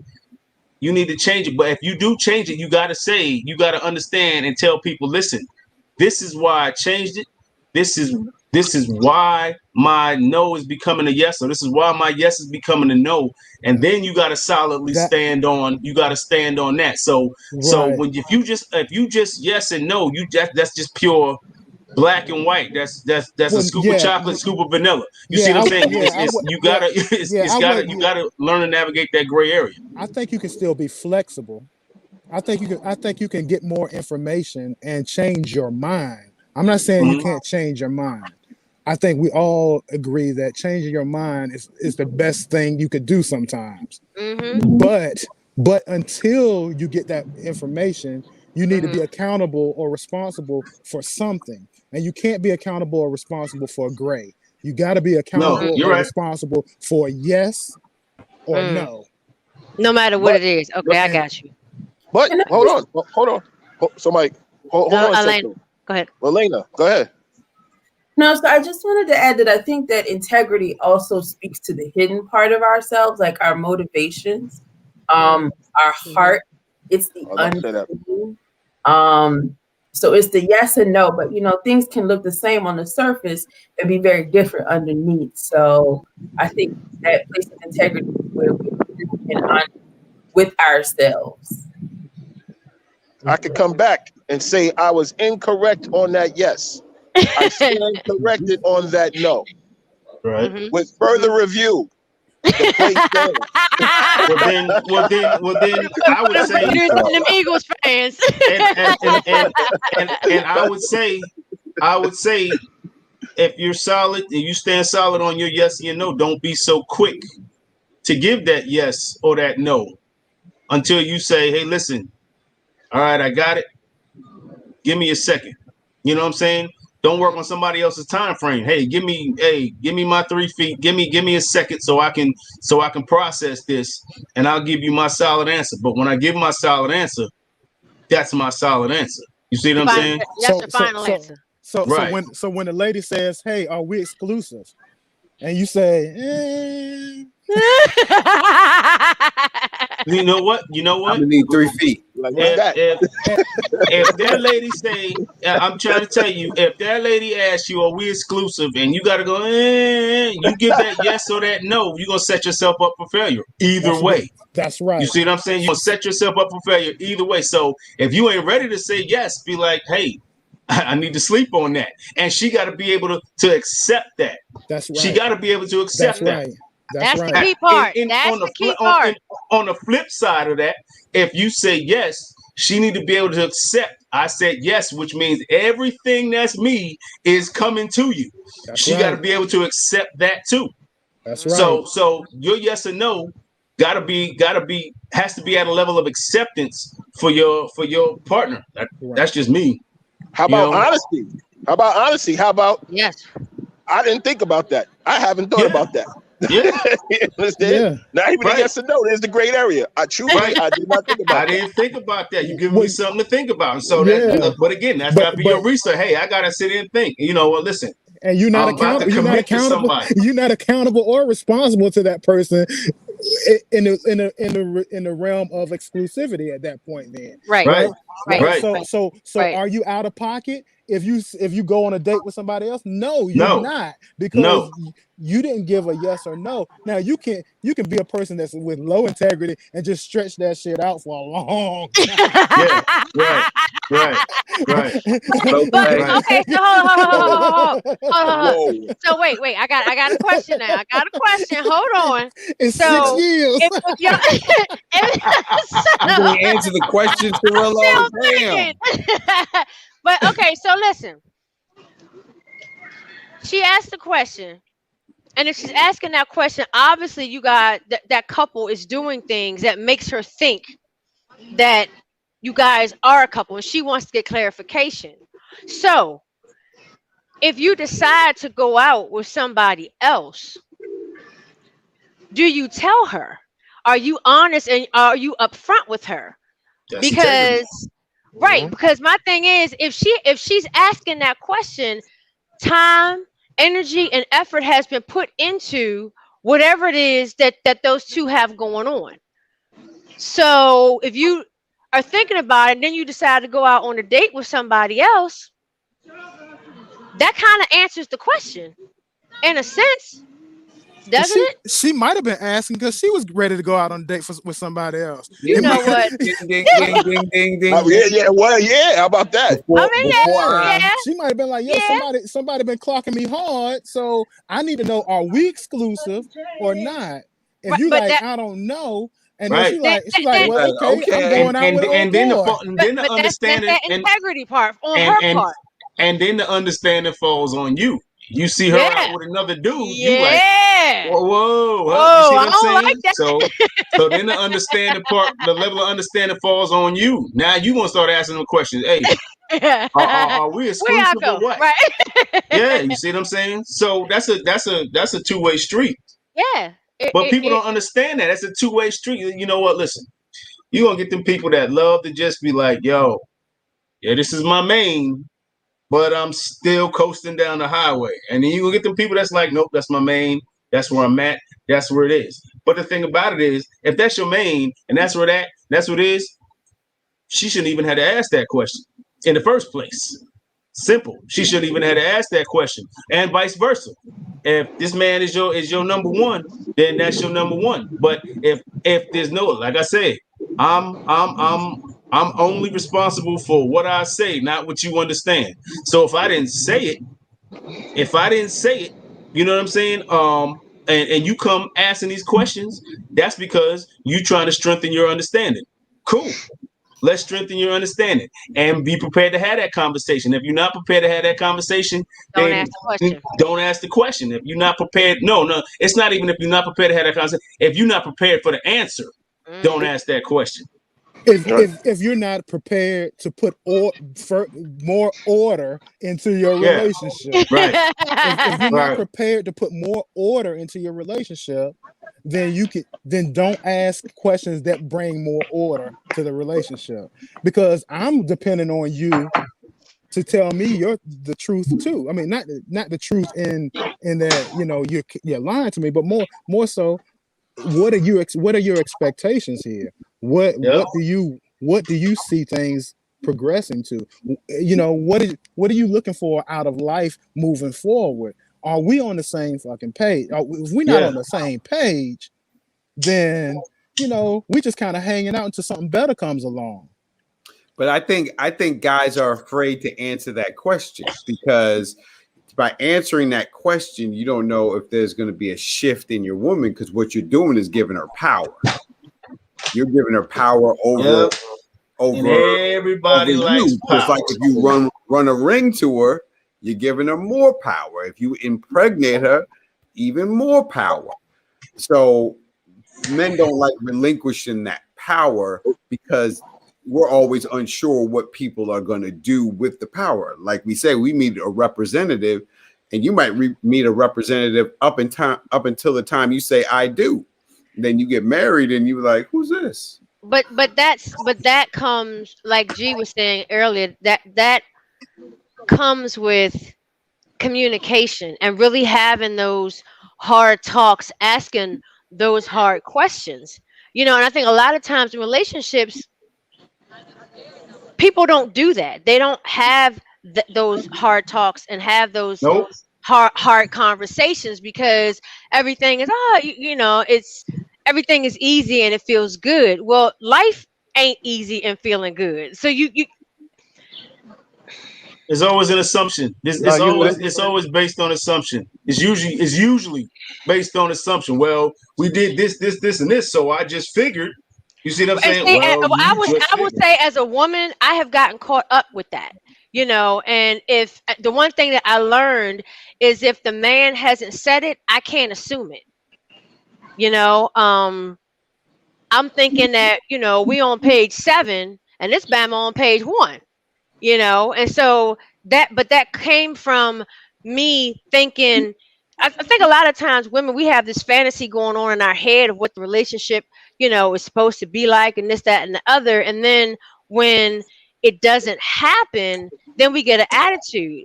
Well, if you were asked the questions, if you're feeling a certain way, you should be able to go to your man and say, hey, you know what? I'm a little confused on this. You know, you're doing this, and the other, and this is how I'm thinking. I need to know, am I on the right page? This is how you really feel? You know, and I just think a lot of times couples don't have those conversations. CJ, you awfully quiet. What you got to say? Who, me?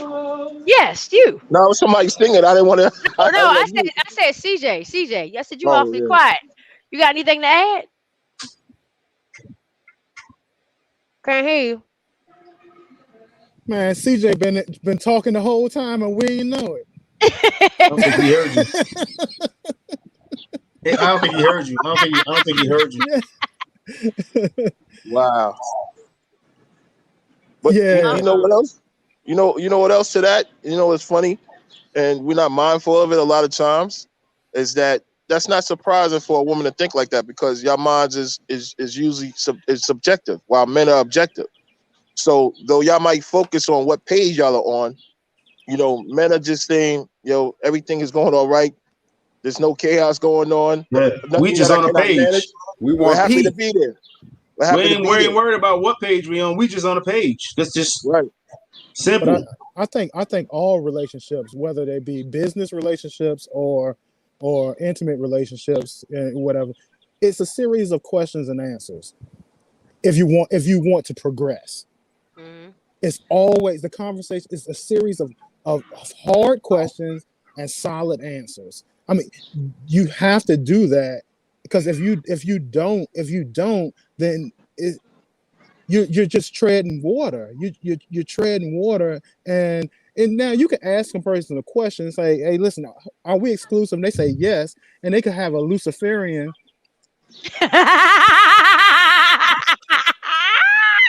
Thumbs up. They could have a Thumbs up. Lucifer. They could be a Thumbs person of up. low integrity with That's Luciferian right. motives. That's right. They might be out here burning candles and pentagrams and all that. You don't know. You don't know. You don't know. But You that's the know? real. So, we can't hold. I mean, that person is going to be who they are. But it shouldn't be that we're afraid to ask the questions. Mhm. You Mhm. know, and you got to ask the questions. You get an answer, and that way you know when somebody is being less than a person of integrity. You Right. If know. they have a hard time, answering questions, Hey, like look, action speaks louder than words anyway. Action speaks louder than words anyway. You can sit there asking them questions, but sometimes they asking them questions because they see the stuff that you doing anyway. And that goes on both sides. They see what you're doing. They see you move and shake one certain way. So all of a sudden it caused them to ask a question. But you know what the thing about it is, if you don't move and shake the way you move and shake, sometimes you just sit there and just let it go unknown till it pops up and happens. Now when it pops up and happens, the problem is you can't get mad at that because you were sitting there allowing all that stuff to pop up and happen until you decided you wanted to ask a question. That ain't that's not on nobody but you. In my opinion, that's not on nobody but you. You sat there and let all this stuff happen. Okay, I see he did this, or I see she did that, or I see they did this one did this, and I see this one did that, and I didn't ask that question. I didn't inquire about anything. I didn't check them. I didn't, you know what I'm saying? I didn't throw a little some sort of test out there to say, you know, what the fuck over, pretty much. If you didn't do that, then anything that comes after that is pretty much on you because you sat there and allowed all that to happen. Now it is what it is. Now you ask that question, then say, "Are we exclusive?" And you see he done this, that, or he or she done this, that, and a third. Now you're sitting there. Now you got doubts. Even if they say, "Yeah, we're exclusive," now you got doubts. So now you just bred a whole new line of questioning that you're gonna have to go through because you just allowed all that to happen. Let's bring it back. Let's bring it back. Let's bring it back to the order, right? We bring it back to the order, right? A lot of All right, people CJ, don't take want to have. care. Yeah, let's see. A lot of people don't want to have these tough conversations, or they're not capable of having these tough conversations because Not really they capable. don't have these tough conversations with themselves, Yep. right? Like you gotta, for you to demand something of somebody else, you first got to demand that of yourself. Mhm. And, Yep. and along with that, we've been in enough situations. I'm pretty sure that we've been in enough, what they call situationships, right? Where right, Situation. where the man approaches things in a certain manner for the in the eyes of the woman, and for the man, the woman looks at things in a certain manner that the man sees. So in knowing this, it's also a step to the plate and have that discussion, because you really don't want to leave somebody in limbo. You want to be clear when I speak with a woman in the beginning. You understand? And when I'm beginning, meaning as in those first couple of months, it's a lot of communications. It's a lot of conversations about, this is how I approach things. You understand? I don't do boyfriend girlfriend stuff. You understand? I do the dating thing, whatever the case may be. I'm not betting everybody, and even if it comes to where I'm interested in being intimate with another person or whatever the case be, so forth, so on, then it's going to show. It's going to be less interaction going on with this person and more with this person. It's going to show. But if you ask me, I'm going to speak on it. But I'm establishing it from the beginning. So that is the order that I established from the beginning. And then if I'm into a person, like I've been into a person before and they wasn't really into me. So when I asked the question, it wasn't really a question, it was a statement. You understand? Mm. Like, right now, where are we at right now? You understand? And in a sense, because in my eyes, this is where I see us at right now. Am I a little far-fetched with it? You understand? Am I on point? What is your take on it? And then start the conversation from there. But in opening up that door, I had to be prepared. In the beginning, I wasn't. I had to be prepared for what's going to come back. Because you could be succinct and straight with a person, and you could get that same energy back. You understand? You could get, well, I feel we're here right here. And they'll be like, yo, we're nowhere near there right now. So do you see this going further? Like, now we have a real conversation, and I can't feel away the person, because I can't control what they're doing. I can only control how I take it. So I should not feel any resentment.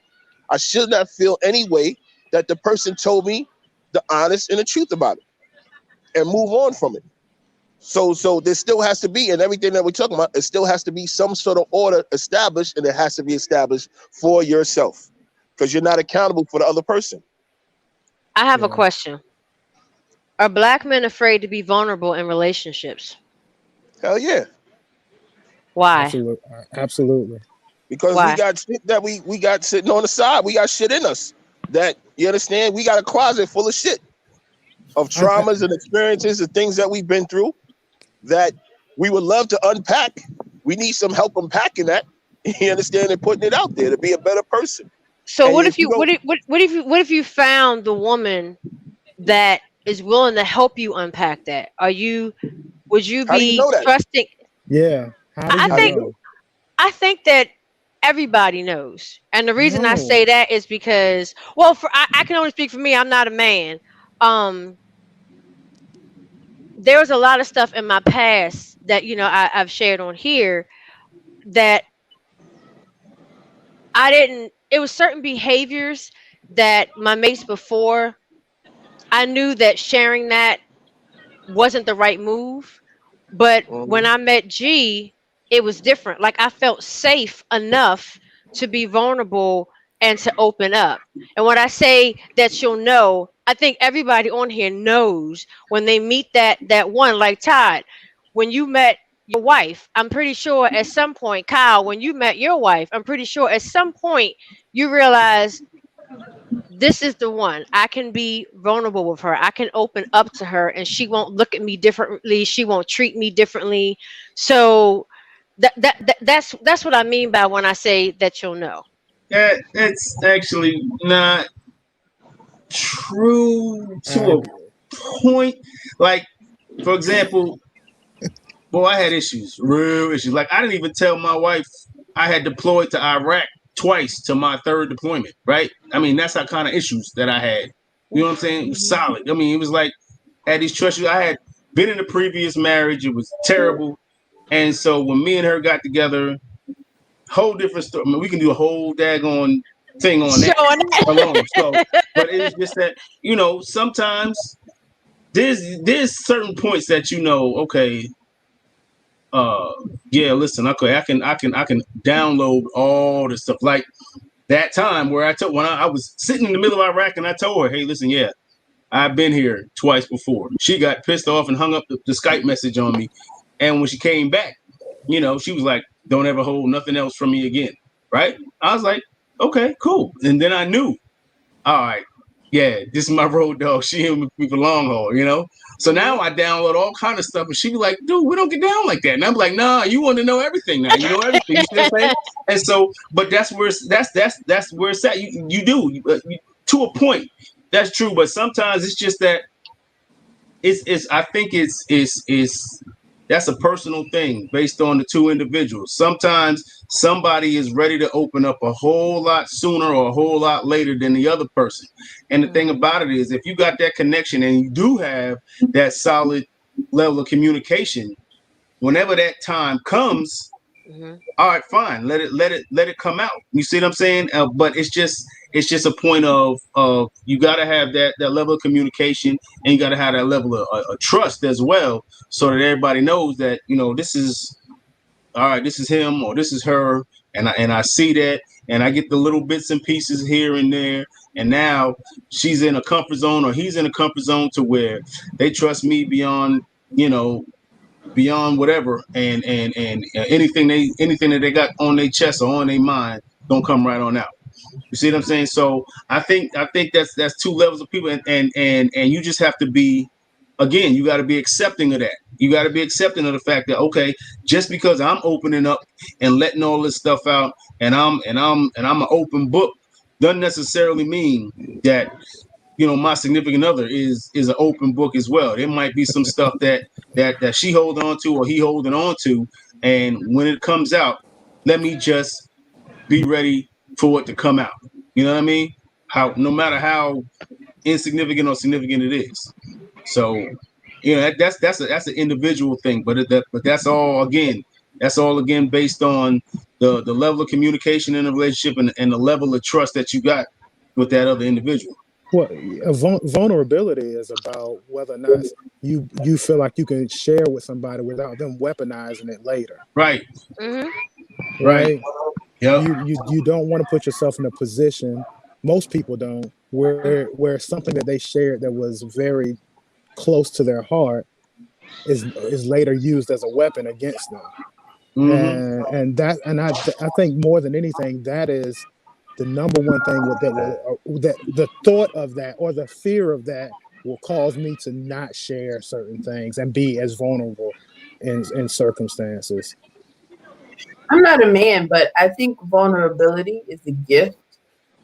Mm-hmm. And as such, I think it's something that people have to earn. You have to show yourself trustworthy. And for me, you know, I will open up and be vulnerable, but I want to see how you carry it, because some people will weaponize your vulnerability. Other people just mishandle it. Some people know how to handle other people's vulnerability, how to sit in it, how to not, you know, it takes a mature person sometimes, someone who is comfortable in their own vulnerability to be able to handle yours. So I see my vulnerability as something precious. It's not something that I gift everybody. And in the converse, when people are vulnerable with me, that's the way I handle it. That's the way I carry it. You know, I carry it as a gift. It's something that they shared with me. They didn't have to open up, but they did. And so whatever they share, I'm going to handle it with the utmost care. Like I want somebody to do for me. Yeah. I have a quick question for the ladies. Do you think that you, or just kind of over your whole dating career, do you think that you career? I know, right? Wow. God damn, Pop. My fault. He said career. I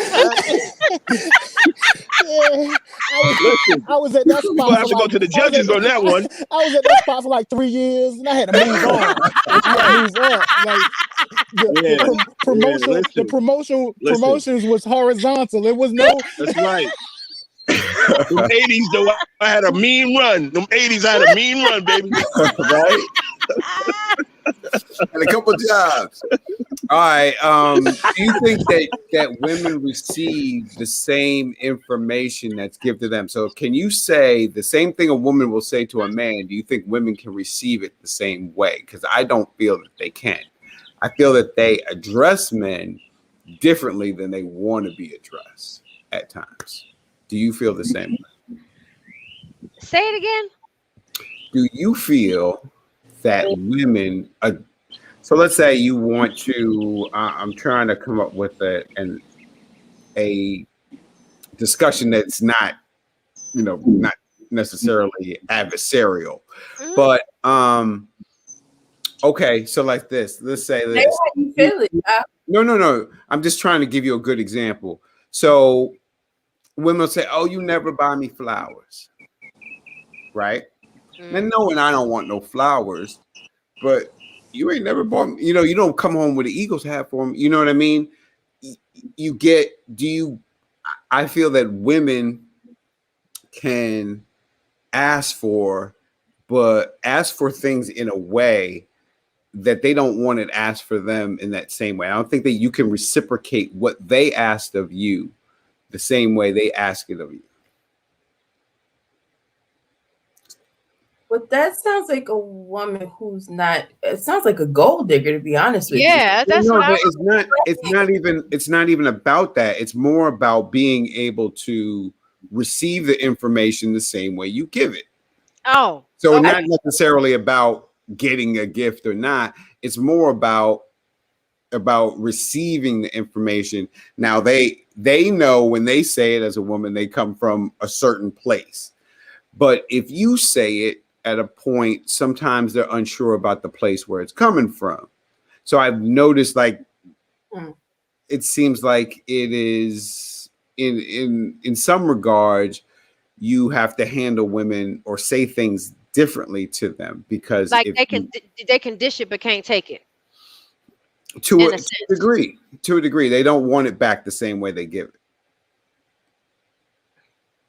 I mean, throughout my dating career. When I was dating. My dating career. Give me a second. I think it depends on the individuals. I know that in my dating career, I never felt like I was able to truly be who I am. I am a giver by nature, and I felt like some of the people or really all of the people that I dated, except for G, weren't deserving of what I give. And G is the first man where I've been able to truly be who I am, the nurturer at heart. So I can give without looking for something in return. Like, for instance, like he had a lighter or torch that wasn't acting right, and he was on Amazon. How do I send this back? This, that, and the other. So he's doing that. I go on Amazon and I order him a lighter, and it gets here in 2 days. And I was like, oh yeah, that's for you. And he's like, what is this? That's just me. But if it were anybody else, I wouldn't have done that. So I think it depends on the relationship, and if you feel that that person can handle who you are at your core. I don't know if I answered your question. My thing is this: don't go into a relationship expecting the you out of somebody else. Exactly, because Right. because not I'm everybody's gonna love you the way you, but just listening to them communicate, and we're communicating the same way. I mean, so giving them what they give you, the same energy. You're holding a mirror up because you don't normally communicate that way. You're in this relationship with this new person, and then you're like, whoa, if I say the same thing to you, you're not having it. So that takes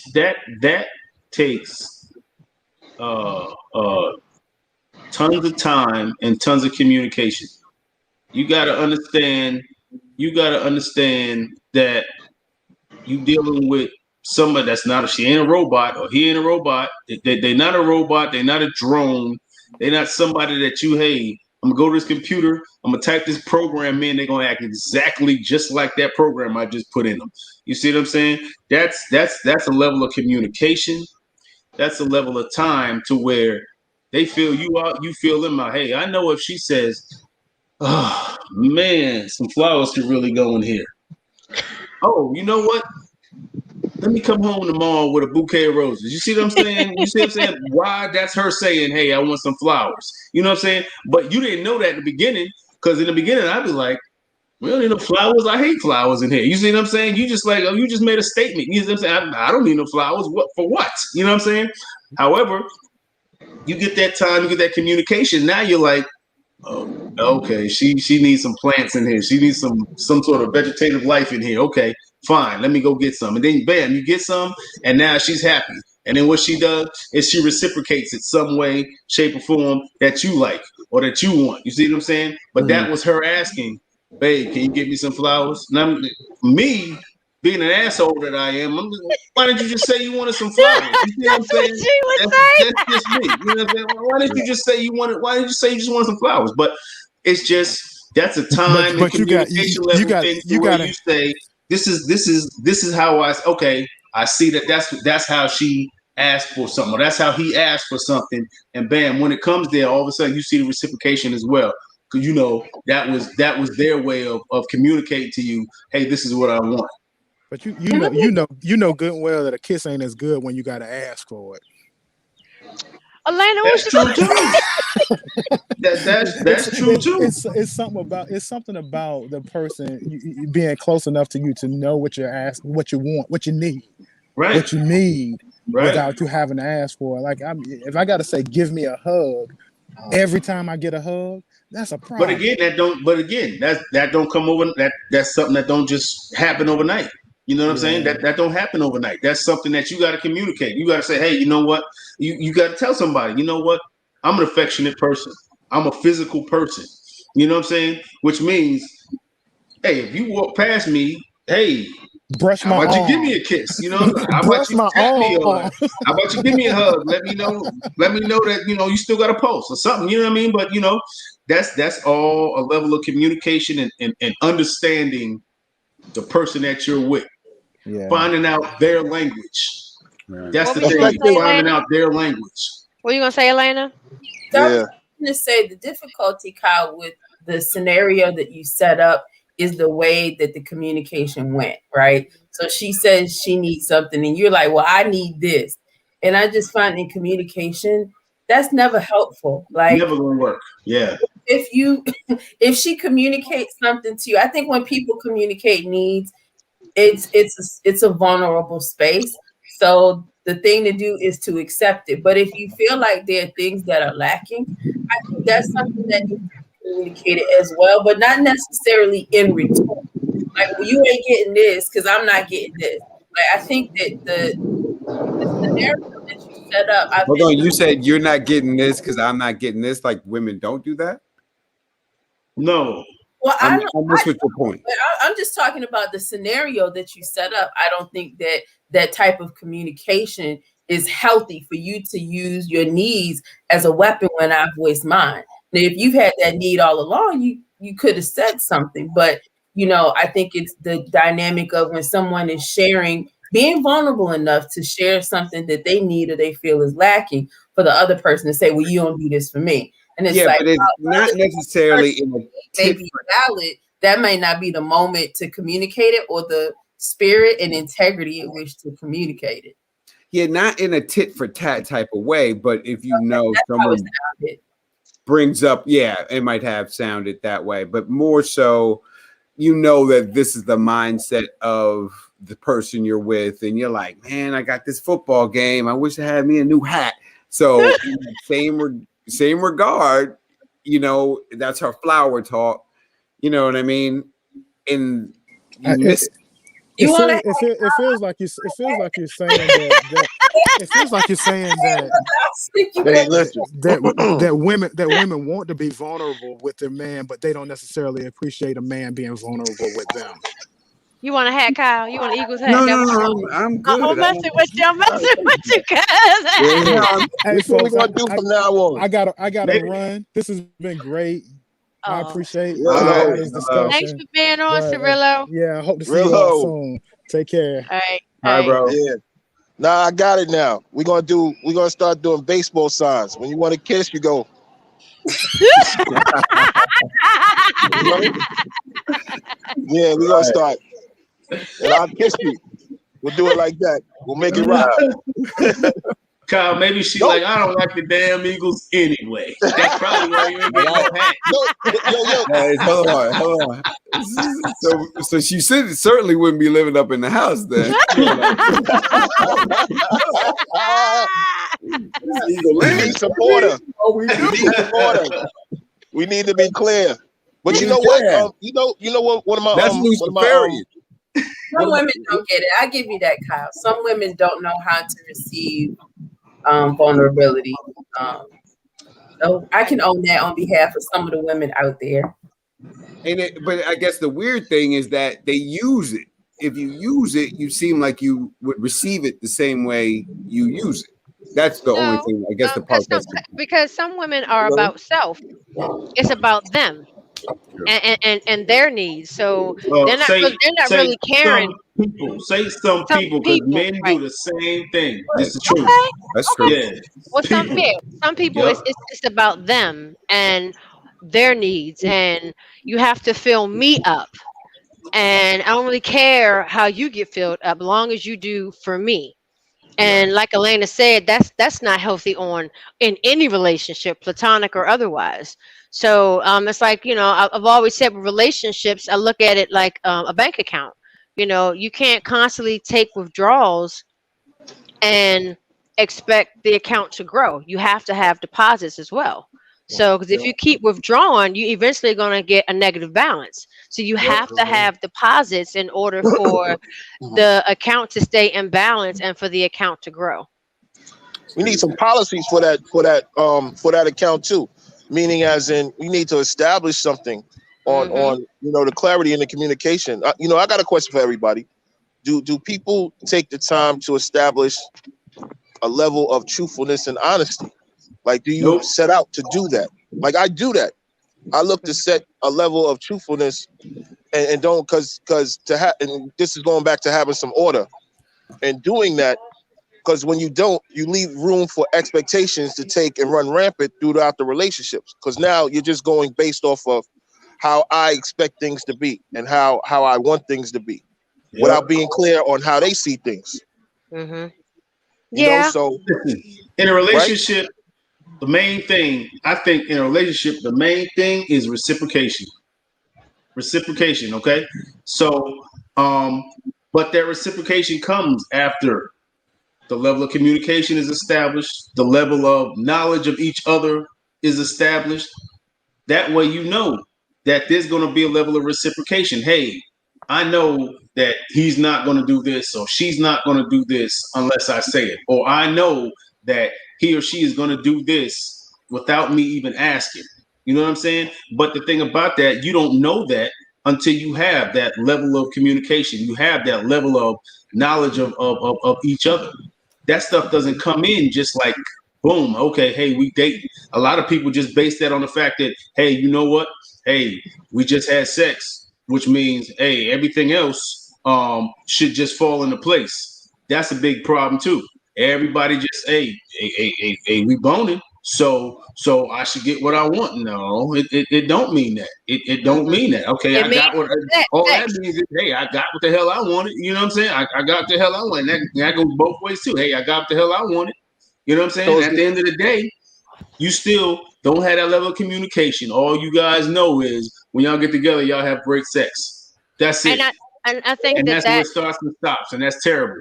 I think that for a lot of women, though, a lot of women define sex as a relationship, and that's not the case. To him, he might be looking just to empty his loins but to the woman, she's like, she's like, I'm trying to be discreet. um but to her, she's like, well, he's always calling me, and he always wants to be intimate, and this, that, and the other, and like I said, all he wants to do is empty his loins. Hey, baby.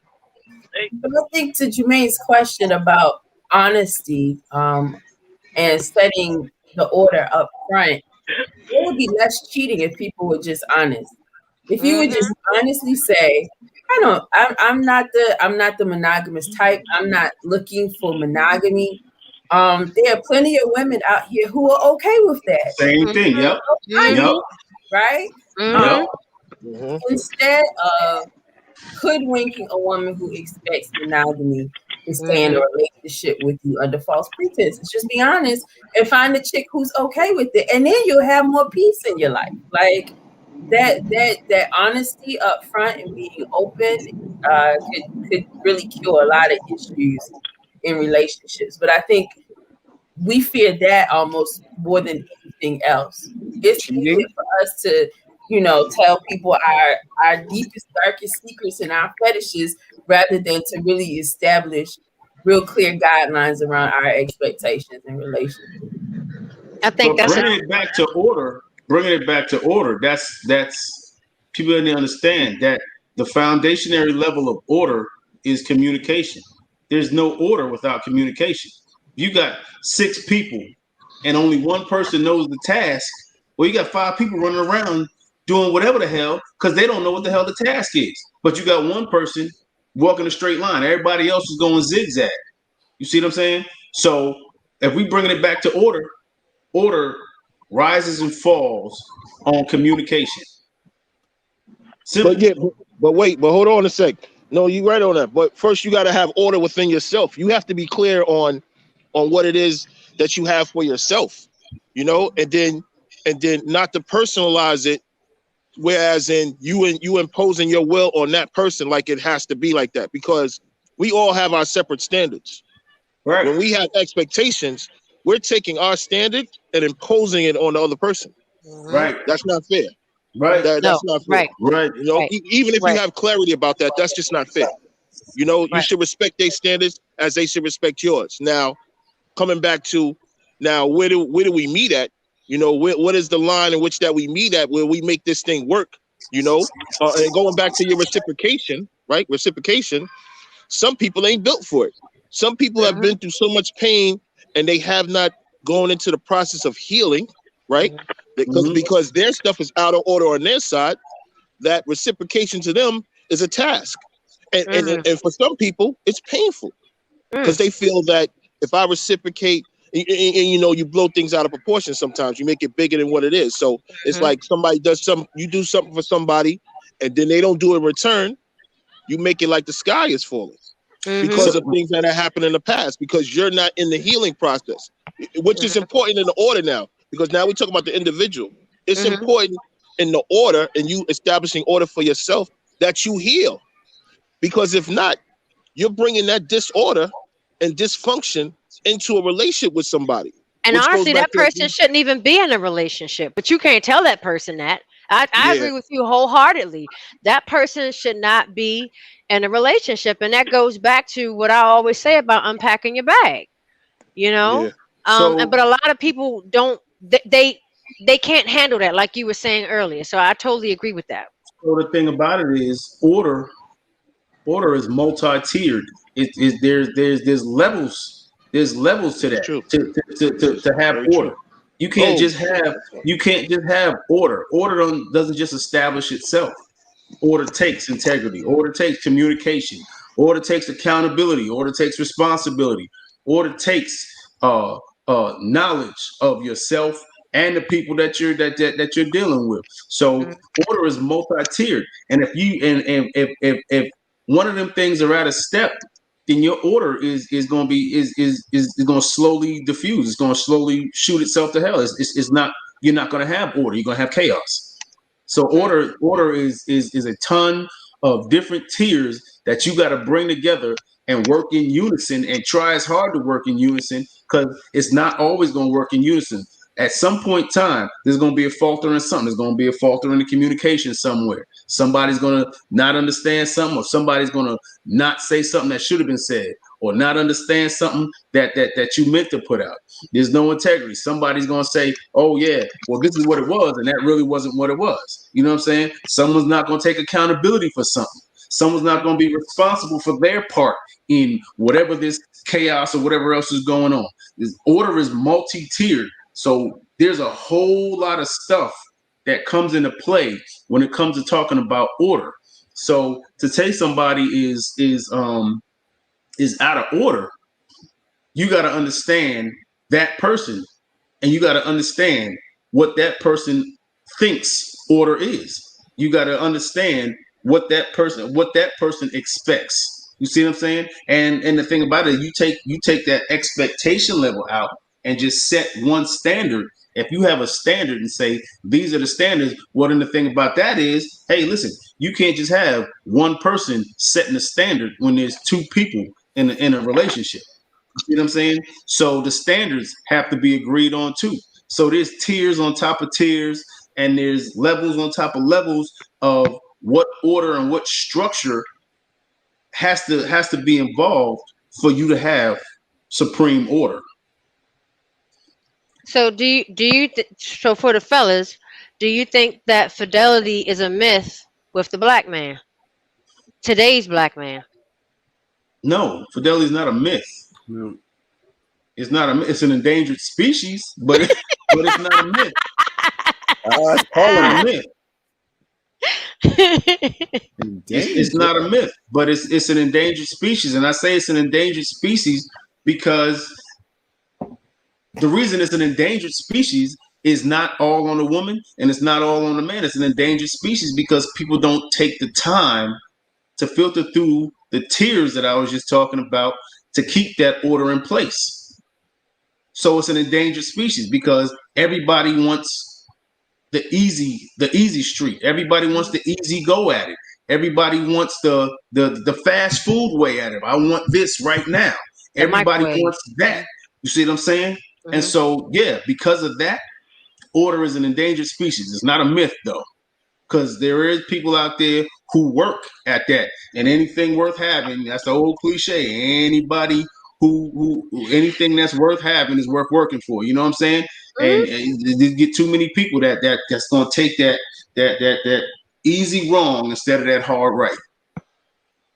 So do you think that, because I've heard this said a lot, that women, if fidelity happens in a relationship, that women are more forgiving than men? And I'd like to know if that's true. Well, I don't think that's true at all. I mean, women file for divorce more than men. Really? So if you think that has any role in the infidelity, has any role in the destruction of marriage, especially if you're talking about black marriage, what are you talking about? 75 to 85% or 75 to 80% are filed by women. We are in such different planes sexually. A man can eat daily, every other day on that sexual plane, where a woman could eat weekly or bi-monthly, type of thing. So it is. I don't necessarily agree with that either. Let me tell you something. I mean, some women are different too, but listen, we all grown up here, right? We all grown up here, right? Yes. Mm-hmm. Women fuck who they want. Men fuck who they can. Oh. Simple. Oh. Period.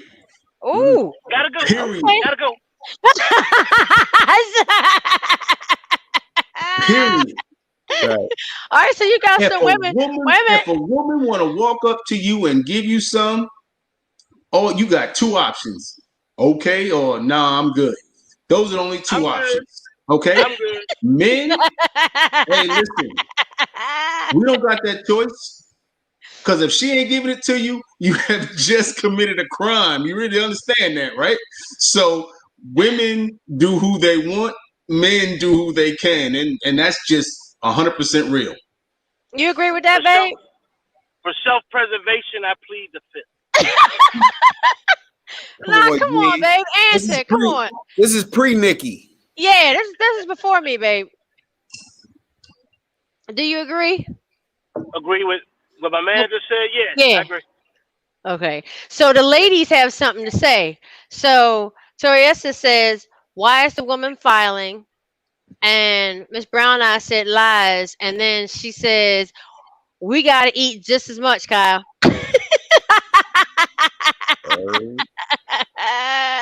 Damn right. So I mean, y'all said that women file, for divorce, but like Toriessa said, why are they filing? Is it the way that the man treated her? Is it infidelity? Yes. They could do better without him in their mind. There you go. Yes. How about that? There you go. Yes. All of the above, D. There you go. So Melanie says, women do who they want and men do who they can. I totally agree because women control all of the who. Ha ha ha. But okay, so this is my thing. I don't think that a real man can be controlled by sex. This is true. Because there's more to a relationship than just sex. So completely true. So a real man, while you might entice his mind, he's not that you can't control him with that. Completely true. You can ruin his day by not giving him some. You know what? And make him get his binoculars out. So Melanie says, true, a real man cannot be controlled by sex. So when true. when a man is out here lusting or whatever, then to me he's not a real man. Because a real man, number one, I feel like, now y'all tell me if I'm wrong, because I'm not a man, of course, but a real man doesn't want a woman that's that easy. Nope. A real man doesn't want, a woman who is super flirtatious and this, that, and the other, because that can lead to other things. So if a real man sees a woman twerking and this, that, and the other, in my mind, I'm thinking he's not attracted to that, because her actions, like you were saying earlier, Todd, her actions are speaking louder than her words are. So go ahead. Your point, you're almost acting like a man is supposed to start a new relationship to get the sex. You know what I mean? So if you're there, you're not getting something at home, you're not necessarily worried about how easy she is or how or whatever. Of course, you ain't paying for it. You don't want anybody like that. And I'm not saying you out there to seek to destroy on night one either. But it's not like if there's nothing happening at home, you're looking for somebody that you want to be with. And if that person starts to show you qualities, now you're dealing with two people, start to show you qualities like, wow, you start weighing one over the other, and now your mind is split. Which could be, it could be an issue. So just because you didn't get some, it doesn't mean like you running out to go get some. You might go to the spot and watch the ballerinas dance, throw around a couple dollars. But I'm just saying for myself, if I was going to cheat, I'm not going out to cheat that it's going to happen this night because the type of quality of sex you're going to get. You know what I mean? So it's not, you're missing something in your relationship. And I think when women withhold sex, I think you could start to feel like, well, how connected are we? Then that's when a conversation needs to be had. If you're feeling that way, a conversation needs to be had. Right. No, definitely. I don't know about that, Kyle. Like, do I think that there are some men who engage in extramarital situations because of what's going on at home? Yeah, but cheaters don't need a reason. Like, there's some people that's just how they roll. That's what they want to do. It has nothing to do with my wife's not giving it to me or home is rocky. That's just what I choose to do. I I mean, it's nice to wrap it up in that bow that every man who's going outside of his marriage there's a deficit at home, but that's not realistic. And I don't think that's true either. But I mean, listen to married men talk. Men who go outside their marriage to get something else, there is something they are not getting at home. Period. I'm trying to tell you, listen, you're gonna have those men who just they walk in the house and the fish stop swimming. You know what I'm saying? You got that. But listen, if you're in a marriage, I think the problem is, and it's just my opinion, I think the problem is when people get married,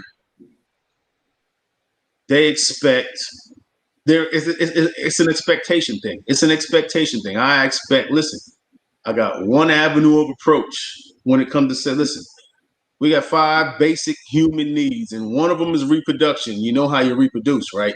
So if you going outside of your marriage, it's because something that you're wanting is not at home. Now the problem that lies with that is, okay, did you make that known? Did you communicate enough to make sure that that's known? Did you instill what's going on?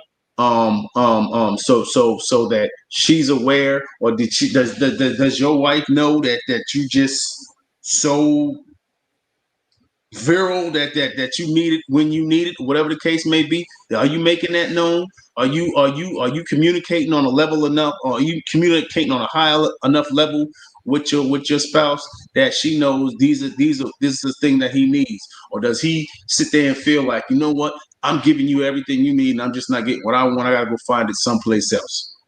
You know what I'm saying? Men that are married and go outside of their relationship are usually looking for something that they're not finding at the house.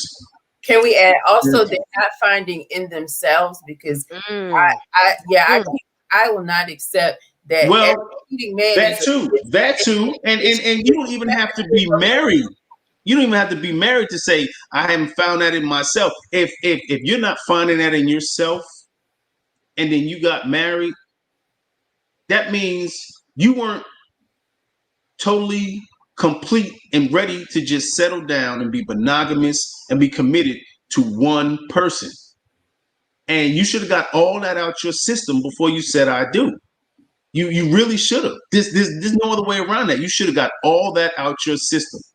You know what I'm saying? If you didn't get all that out your system before you said I do, and you said I do, and then you go out and then you're like, ooh wee, damn.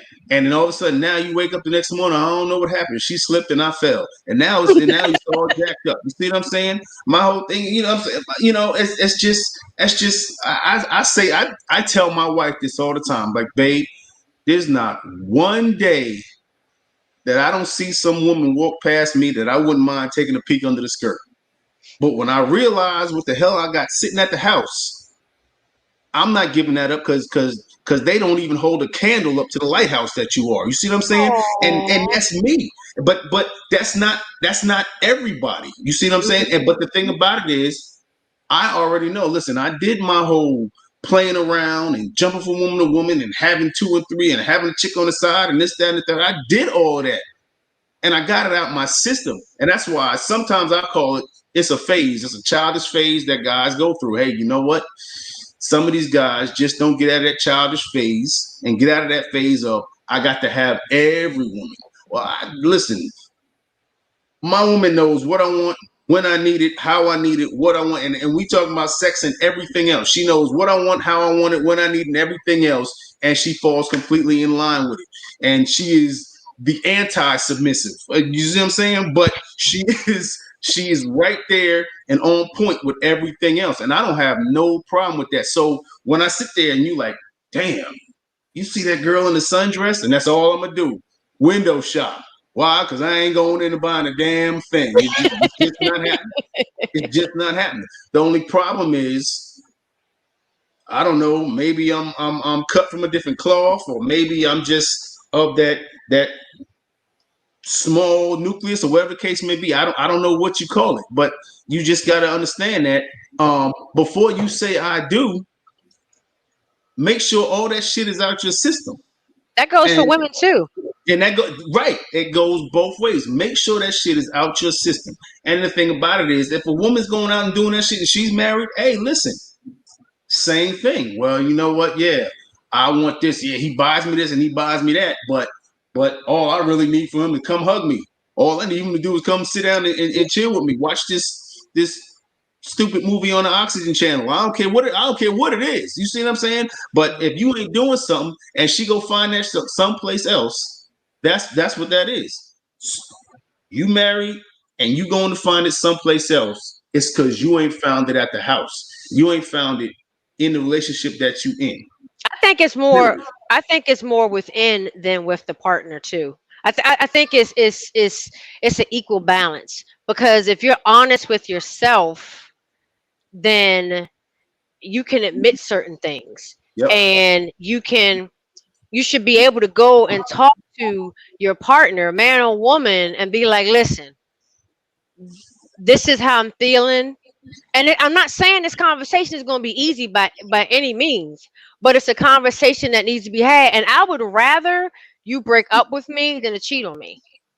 If that's how you feeling, just break it off and be straight up. Listen, I feel like, I ain't got it all out my system yet. I don't want to hurt you, whatever. So I'm gonna go ahead and end it. I would have more respect for you as a man or as a person, if you were to do that than to cheat on me. Because I can't stand when they say, "Oh, but I love you." Love don't do that. Alana, you thinking? I see your wheels turning. What you gonna say? Yeah, I just think that, one thing is, we like the expectation around marriage and a partner. Like, you can't get everything you want or need in one person, point blank, period. And if you have to go outside of your marriage to get certain relational needs met, I don't know that that's a problem. I think the issue is you don't have to have sex with that person. Like, you're going to have relationships outside of your marriage that don't threaten your marriage, but give you what you can't get in your marriage. Like, your partner can't be your everything. Like, those R&B songs, they sound nice. I don't know how realistic they are, Right. And that's even with like a great match. Like, there's some things your partner just might not want to sit and watch the Oxygen channel with you. And can you be okay with that and find somebody else to watch the Oxygen channel with who you're not having sex with, and just keep it moving? Right. Like, that's true. That's true. Because some people think, hey, listen, I got a list of 10 things. If they don't meet all 10 things, then I got to go find it someplace else. My whole thing is, listen, you know what? That's crazy. Because I'm like, yo, you know what? 8 out of 10 ain't bad. You see what I'm saying? The 80-20 rule. You know what I mean? 80-20 rule. 8 out of 10 ain't bad. And you're like, right. yo, there's some things that, listen, you can't sit there and say, you super perfect.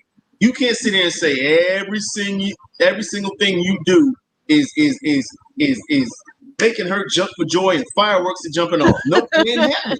It's not gonna happen. Hey, yo, 8 out of 10 ain't bad. Be able to accept. That's what they say. Accept the good with the bad. What is it? For better or for worse, right? That's what they say, right? For better or for worse. Well, okay. If them 2 things out of 10 are in the worst, bro, accept it. Accept it and find a way to get through. Find a way to get over that. Find a way to cope with that. Find a coping mechanism. I'm like I said, I'm sitting there and I'm saying all these things, and it's not like every single day is roses and sunshine between me and my wife. But you know what? You know what it is? When the dark clouds come and shit is upset, I got a cigar. So I'm gonna go down to my lounge and I'm gonna smoke me a goddamn cigar. Hey. That's what I'm gonna do. You see what I'm saying? All right, I'll get over it. You know what? Because tomorrow gonna be a better day. It's just that simple. It's really just that simple. It really is. But everybody wanna add math to everything. Bro, ain't no math involved. Listen, bro, that's a woman. That's another complete. Regardless of the fact, that's another human being. She got her own feelings. He or she got her own feelings. They got their own way of doing things. And you said I do to all of that, which means I do accept all that dumb shit that you bring But just know that 20% of dumb shit you bring, 80% of it is great. So live in the 80%. Live in the 80% and find a way to cope and adapt to the 20%. Some people just can't. I got a question. So, you know who Kevin Samuels is? The guy Mm-hmm. on YouTube. Okay, so Oh, you froze, Nikki. Nikki froze. Nikki. Today is a day of technical difficulties. Yeah. Oh, she froze. She's not even coming back. Wait.